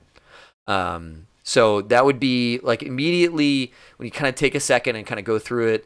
That's the first option is through the nomads and your family.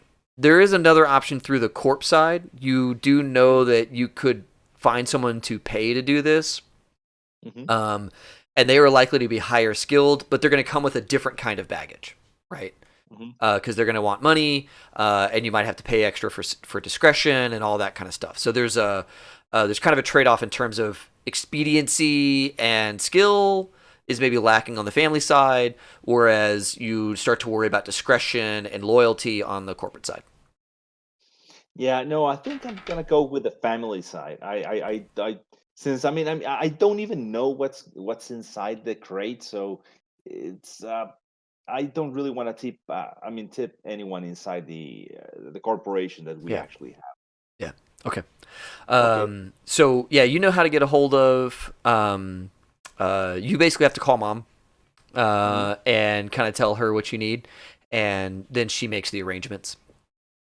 Okay, great, no problem. So it's hey, mom, hey, how we doing? It's a snitch. Rich, oh, it's so good to hear your voice. How are you? Did you get my muffins that I sent?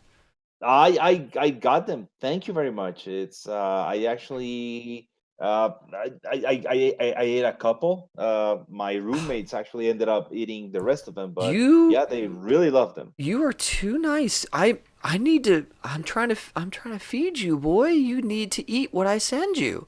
I'll send more. I'm gonna send triple, so that you get what you need and they get what they need, just so that they don't take what I'm trying to give you, because you need to be healthy, my boy. And so she prattles on for a little bit, and Okay. then eventually you get to the so what's new with you? How are you? She's not asking what are you calling for, but she's basically asking what are you calling for. Okay. So it's okay. So mom, I kind of like I have a situation, and I I don't know. Do you remember cousin Benny? I think he was very good with electronics. Is he around? I mean, might he be able to help me? Oh, yeah, Benny's around. Of course. Yeah, he's 3 spots over. Um, does you can if you have something for him, you might want to come by. I don't know. Sometime this week, we'll cook you up something nice. You know, you can stay the night in Oh, your room, and we'll definitely do, mom. Now, in this case, I don't want to put you in any sort of oh, danger. there's no Uh, danger. Are you mixed yeah, up in something dangerous? I'm not sure, mom. That's why I need Benny. Let's do this. If you can tell Benny to meet me at the club, I promise I'll go over there with you and I'll have lunch with you the day after tomorrow. Promise. And you can get me a special. I don't know. Send me prepare me a special package of muffins. I'll take them back home. Benny's going to a club. He's going to be so excited. Oh, I cannot wait. Which club is he going to? And you tell her the afterlife. Okay. Yeah. Yeah. And she goes, I've never even heard of that place. It sounds lovely. You need him tonight, right away? It's right away. If we can meet in there, let's say in 20, 25 minutes, it'll be great. Well, I will call his mother and see. But I think that getting that boy out and getting him to meet some new people is probably exactly what he needs. Now, you're sure this is safe? It is safe. Don't worry. We'll take care of him. And Okay. if he's feeling stressed, I have a friend that can help him. Just I don't know, just relieve that stress. I'm sure I don't know what you're talking about, but I'll trust you, my boy. Yeah, I'll call his mother right away, and don't you worry. If you're gonna, and she says, and I'm putting you down for lunch on. I think today was Wednesday. On what was it? Friday or Saturday? Friday. Okay, Yeah. I'm putting you down for lunch on Friday. You better bring a Uh, hungry tummy. I'll be there. I'll be there. With your hungry tummy.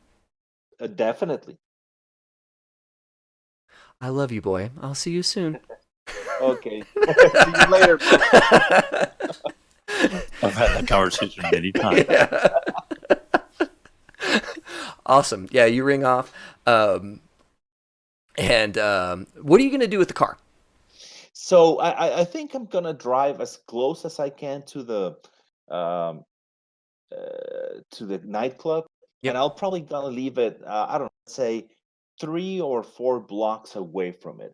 I'm gonna try to leave it kind of like in either on the street or kind of like in some sort of a public parking. I mean, I want Sure. to be sure that it's in the middle of a lot of other cars, or so it's can actually Sure. be. In the afterlife area, your best bet is probably like a parking garage. There's not a lot of just horizontal space in that area, so but there's definitely a public parking garage over there that's you know a couple of dollars a day kind of situation that you could stash it there. Okay, I'll do it, and I'll make sure I just leave it not in an isolated part of the parking Sure. garage, but more the more cars the better. Yep. I really want it to blend in. Yeah, totally. Yeah, so you bring it in there, you park it. Give me an awareness notice on your way out of the garage. Let's check awareness.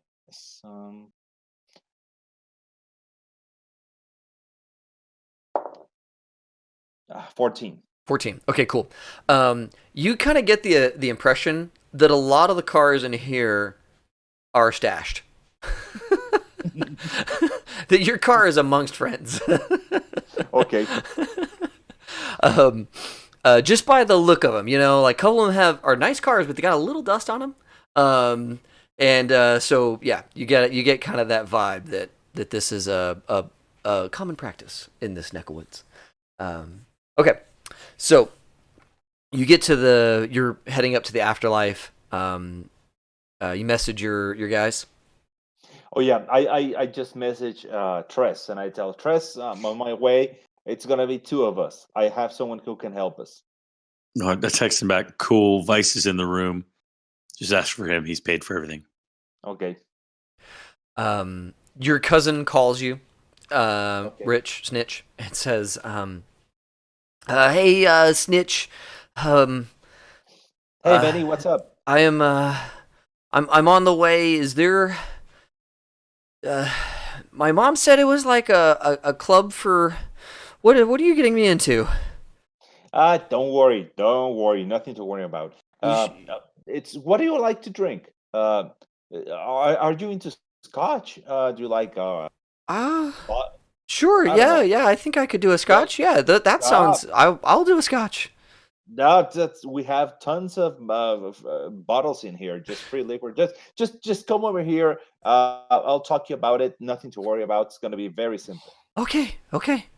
And What's the range on our little communication device? yeah, so you have little radios with the subdermals and stuff, and if you have it all on, I think the range is like, I think it's a couple 100 feet or something like that. Okay. But it's basically enough that if you're all in the same building or near the same building, you're able to talk to each other. But it's not like miles. Yeah. Okay, so Rich, you're hanging around, and eventually your cousin pulls up in a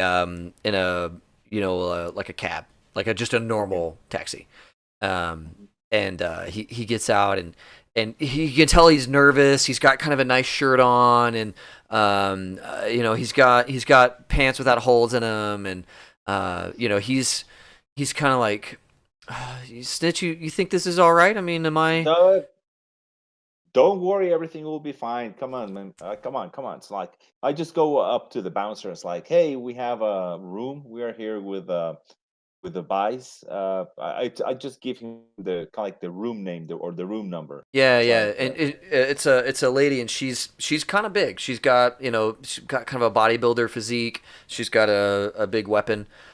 She kind of looks at the two of you. She says, "I don't even think I have to say this, but I have to say it. No weapons." She kind of looks at you guys.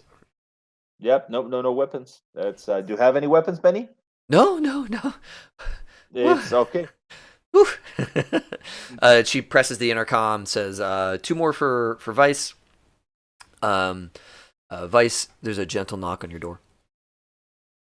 Let's see. Yeah, who is it? Young lady opens the door just enough that you can kind of see her. See the profile of her face, and she says, "Mr. Weiss, there's 2 more people here for you. Mr. Snitch Rich and she names the cousin, Benny, and a Benny. Are you expecting them?" Yes, we are. Doctor, actually, if it's okay. Oh, doctor, yes, of course. Yeah. But yes, that's fine. Excellent. We'll be right back. And a couple of moments later, Snitch, the door opens, and a lady in she's in a, what would she be in? She's in a black dress with a white stripe down both sides. Kind of the uniform for the VIP staff, are these black and white folk, and she says, "Hello, my name is Samantha, and I'm going to take you guys to Dr. Weiss." Thank you very much. Benny kind of looks at you like, "Doctor, the fuck?" It's like, don't worry, man. It's like, okay, please, just lead the way. Awesome. And Trace, you see these 3 making their Yeah, way. I burned them. Okay, cool. Yeah, you see them make their way towards the room. And sure enough, they get past the the velvet rope, past the secondary bouncer and all that good stuff. Are you hanging tight where you were at? Yeah, if Rich sees me, I'm gonna give him a like I see you not. Oh, dude, yeah, Rich, it is. Stay in my spot. It is super obvious. Trace and some dude are in a dance competition. It looks like there's a little circle forming. Trace is making some moves. This other guy's making some moves, and I mean, Trace, you're barely even like you're doing just fine against this guy, and still be able to communicate with your buddy over there. So yeah, you're all good. Cool. I just want to stay in my spot, just so you guys think of it as I'm just being a lookout. Yeah. So yeah, you bring Benny, and he is just like, whoa. He has never seen anything like this before. You see him kind of do the curl in thing where he's got his shoulders in a little bit, and he's just like, I'm terrified and excited at the same time. And then you guys get through into the VIP hall where it's a little bit calmer, a little bit quieter, and you see him relax a little bit, and it's like, "You're the coolest cousin ever." Yeah, exactly. Like, Snitch, you are the cool one. And he's like looking back at the room that you guys are leaving, the big dance room. He's like, I kind of want to see more. Don't worry. Okay, just we'll be right back. Now we need to talk business, man. Oh, okay. And you guys get to the room. The door opens. Samantha opens it for you all. And she kind of glances at the condition of your wine and the bottle on the table, and she goes, may I take any orders while you guys are getting settled in? Sure. It'll be a scotch for me and Benny. Scotch as well? Yeah. Just, okay. So it'll be just 2 scotches, please. And okay, so I get in. It's like, and she checks it with Weiss too. With Dr. Weiss. oh yeah. I'm a bottle, I think. Okay, excellent. I'm like just now finishing the first glass. Yeah. Yeah. I don't drink very much. Yeah, exactly. Excellent. Yeah, she gently shuts the door. All of the background noise gets quieter. There is still music in this room. There's still hitting this room, but you can have a conversation in here, and you can totally turn it up if you want to just blast your eardrums. So you have total atmospheric control of this room. Set the temperature up, down, depending on what drugs you're on. Volume, all that good stuff. Whatever you want to do in this room, you can do. And Benny he kind of looks at you, Dr. Weiss, and looks at his cousin. Says, "Is this a mob thing? Because, dude, you look sharp. You look nice." Well, work clothes. He's okay. Snitch, what would I'm Benny, and he straight arms his hand out to you to shake it. I'm gonna actually shake his hand. I can manage to shake his hand. Awesome. Yeah, you get the sense that he is also afflicted with a severe lack of cool, and is just trying his level best to not screw up whatever is going on here. And so, Gotcha. yeah, he's really nervous. I'll just be like, do you need something for that? You seem a little on edge. Something. There's the scotch. Scotch is coming. Yeah. That's an option. I have some strong. Okay, Benny. If you're just feeling really, just Benny, trust me. Just Weiss, hit him. I gotta say though, this is from my personal stash. There might be some side effects. Huh? As you like, maybe not. There's side effects. He's like, wait, what? On second thought, there's side effects. I don't want to get you on this road. You don't want this monkey on your back. It's fine. My personal stash has some side effects. What are we talking about? Are we doing drugs? Oh, I'm addicted to drugs. If you didn't know. His eyes get big. He looks over at Snitch Rich like. It's like, just don't worry. He's the doctor. He knows what he's doing. Hit him. Yeah, it's okay. I make them myself. Great. But I might be able to help with that nervousness if you give me. It's not too. He's kind of in shock. Like, I don't know. He's weighing out of his depth, guys. I'm gonna make it a little. Get this man maybe. Oh. I'm gonna make a little note about it. Okay. Just a little, maybe get him a weaker, weaker non-addictive, cool booster. Got it. Cool. Yeah.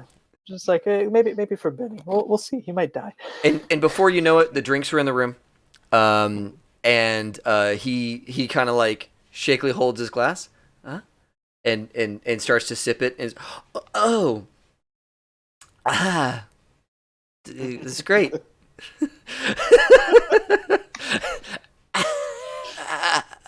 As he watches you drink it smooth, you're doing just fine. So anyways, yeah, I'm sorry, I don't mean to coast in this space, but yeah, he's calming down now that he has something to do with his hands. Okay, ready. So Benny, we need your help. So I kind of can't remember. You're extremely good with electronics. I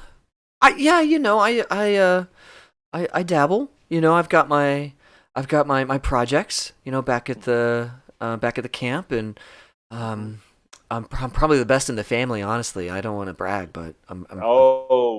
I think you're the best. That's why I brought you here. Oh, okay. You have some electronics problems? If you want to put it that way. So I just get close to the crate and just there's a jacket still covering it. Like it's just it's just stuffed. Like he probably is not even seeing it because it's a black jacket in a pretty dark room. So yeah, you get over towards the case. Okay, so I just removed the jacket and it's like, okay, so here's the deal. We need to open this crate now. We think it might be booby trap. So we need someone that is actually it's good enough with all of this and might be able to open it without triggering anything they shouldn't trigger. Oh, okay. Okay. Okay. Do you Uh, feel like it? can I take a look? Sure, sure. Go ahead. Okay. And he kind of like drinks. I will finish this. And he sets it on the table and goes over to the thing. And you can see him kind of relaxing because he's now getting into his element. So he does a skill check. Okay. He kind of looks it over. You see him looking at the pad. You see him kind of feeling along the seam of the crate. Yeah. Yeah, this one would be. Ooh, I mean, I would need my tools. Mm-hmm. But I could do it. I could do it. It would. I mean, it's got, I could do it though. But I would need my tools. Okay. How long it'll take you to get them here? Or can you get someone from the family to just drop them here? Could I buy you another set of tools? Yeah. We could probably get that delivered. Yes. Yeah.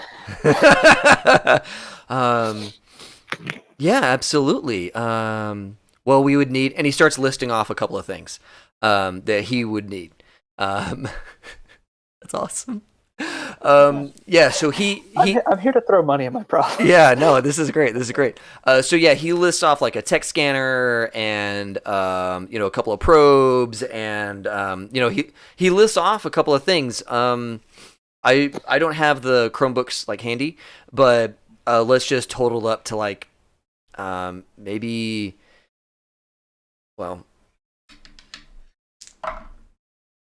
900 in stuff. Okay. So yeah, you guys press the intercom and order this stuff through the intercom, and you hear Samantha on the other end. She goes, "Okay, I don't know what any of that is, but we will get it for you." Excellent, thank you.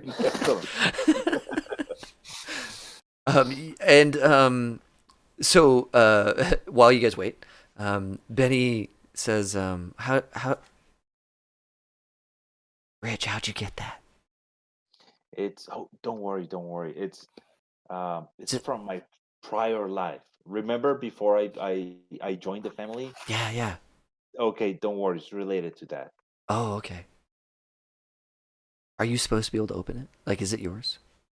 It was mine, but I no longer have the key. That's the reason why I needed to open it. Oh, okay. Give me a persuasion fast talk. Yeah. Okay, got it. Yeah. Let me see. Okay, so that's a 20. Awesome. Cool. So yeah, you at this point he idolizes you anyways. So this was just to make sure that we're good. Best night of my life. I know. Yeah, this guy is awesome. He's feeling good. So yeah, you smooth it over with him. He feels good, and call it an hour later. Mm-hmm. The stuff shows up. Okay. And you, Dr. Weiss, she holds out the little like payment pad for you to give it your whatever, and yeah, you're cool. And they turn to the stuff, and he's like, he's so happy this worked. He's got brand new stuff. Oh my god! And then you see him like trying to keep it cool. He's like, I get to keep this, right? It's like my fee. That's your fee. Whatever you want. It's Awesome. There's a part inside Weiss where he's like, everyone we've talked to today who isn't us has like gotten their head or a body part blown. We'll see. We'll see what happens when you actually mess with this thing. Yeah, yeah, exactly. Well, and he in this club starts working on this Arasaka case. And we're gonna let's Fucking stop it here. We're right around midnight. Cool. We've got this guy working on the case. You guys are good. I mean, we've got a lookout / distraction making a dance contest happen out in the club. You guys are with kind of a nervous tech, but he is taking care of it. And he is a tech by role, so he's got the cool techie skill. What is it? Jury rig? He's got jury rig. Yeah. So yeah, you guys are good to go here.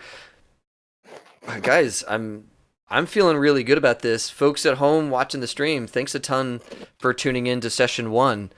Do you guys have any parting things to say before we cut the stream? I just hope Benny makes it. Yeah. 50-50. Yeah. I also hope Benny makes it. I kind of like Benny. We're like 1 for 2, and that one is like a maybe. He's Right? gonna Yeah. We'll find out about Mr. Kitchen Mr. Kitchen later. We'll see if Soup Kitchen makes it. Mr. Soup / Mr. Kitchen. Yeah.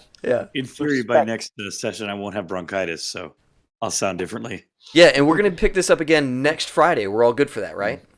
Yep. Awesome. Yeah, next Friday, 8 Central. We'll do another giveaway. I have a D10 to give away. I will give that away next Friday, and I'll be clearer this time about the giveaway instructions. And then I've also got a D6 to give away in a couple of weeks. And this D6 also has the CP 2020 logo on it. I picked both these up from Gen Con. So we'll be giving those away, next week, and then the week after we'll give away the D6. And if somebody wanted to get those, where could they go and get them? So actually, I think the only way you get these is by going to Gen Con and buying them. I don't know that you That's can get. pretty cool. I don't know that you can get them from Telsurian's site. Let's see. I'm just saying, give it a plug if it's possible. Yeah. That's a great point. Don't say that too loud, or I'll have a set by the next session. Yeah, let's look it up real quick. They have a store and everything. And they did have a giant bowl of dice, so it makes sense that they would sell that stuff. Cool. Let's see your catalog. Is there a way to search on here? Oh yeah, there we go. Dice. Oh, okay. All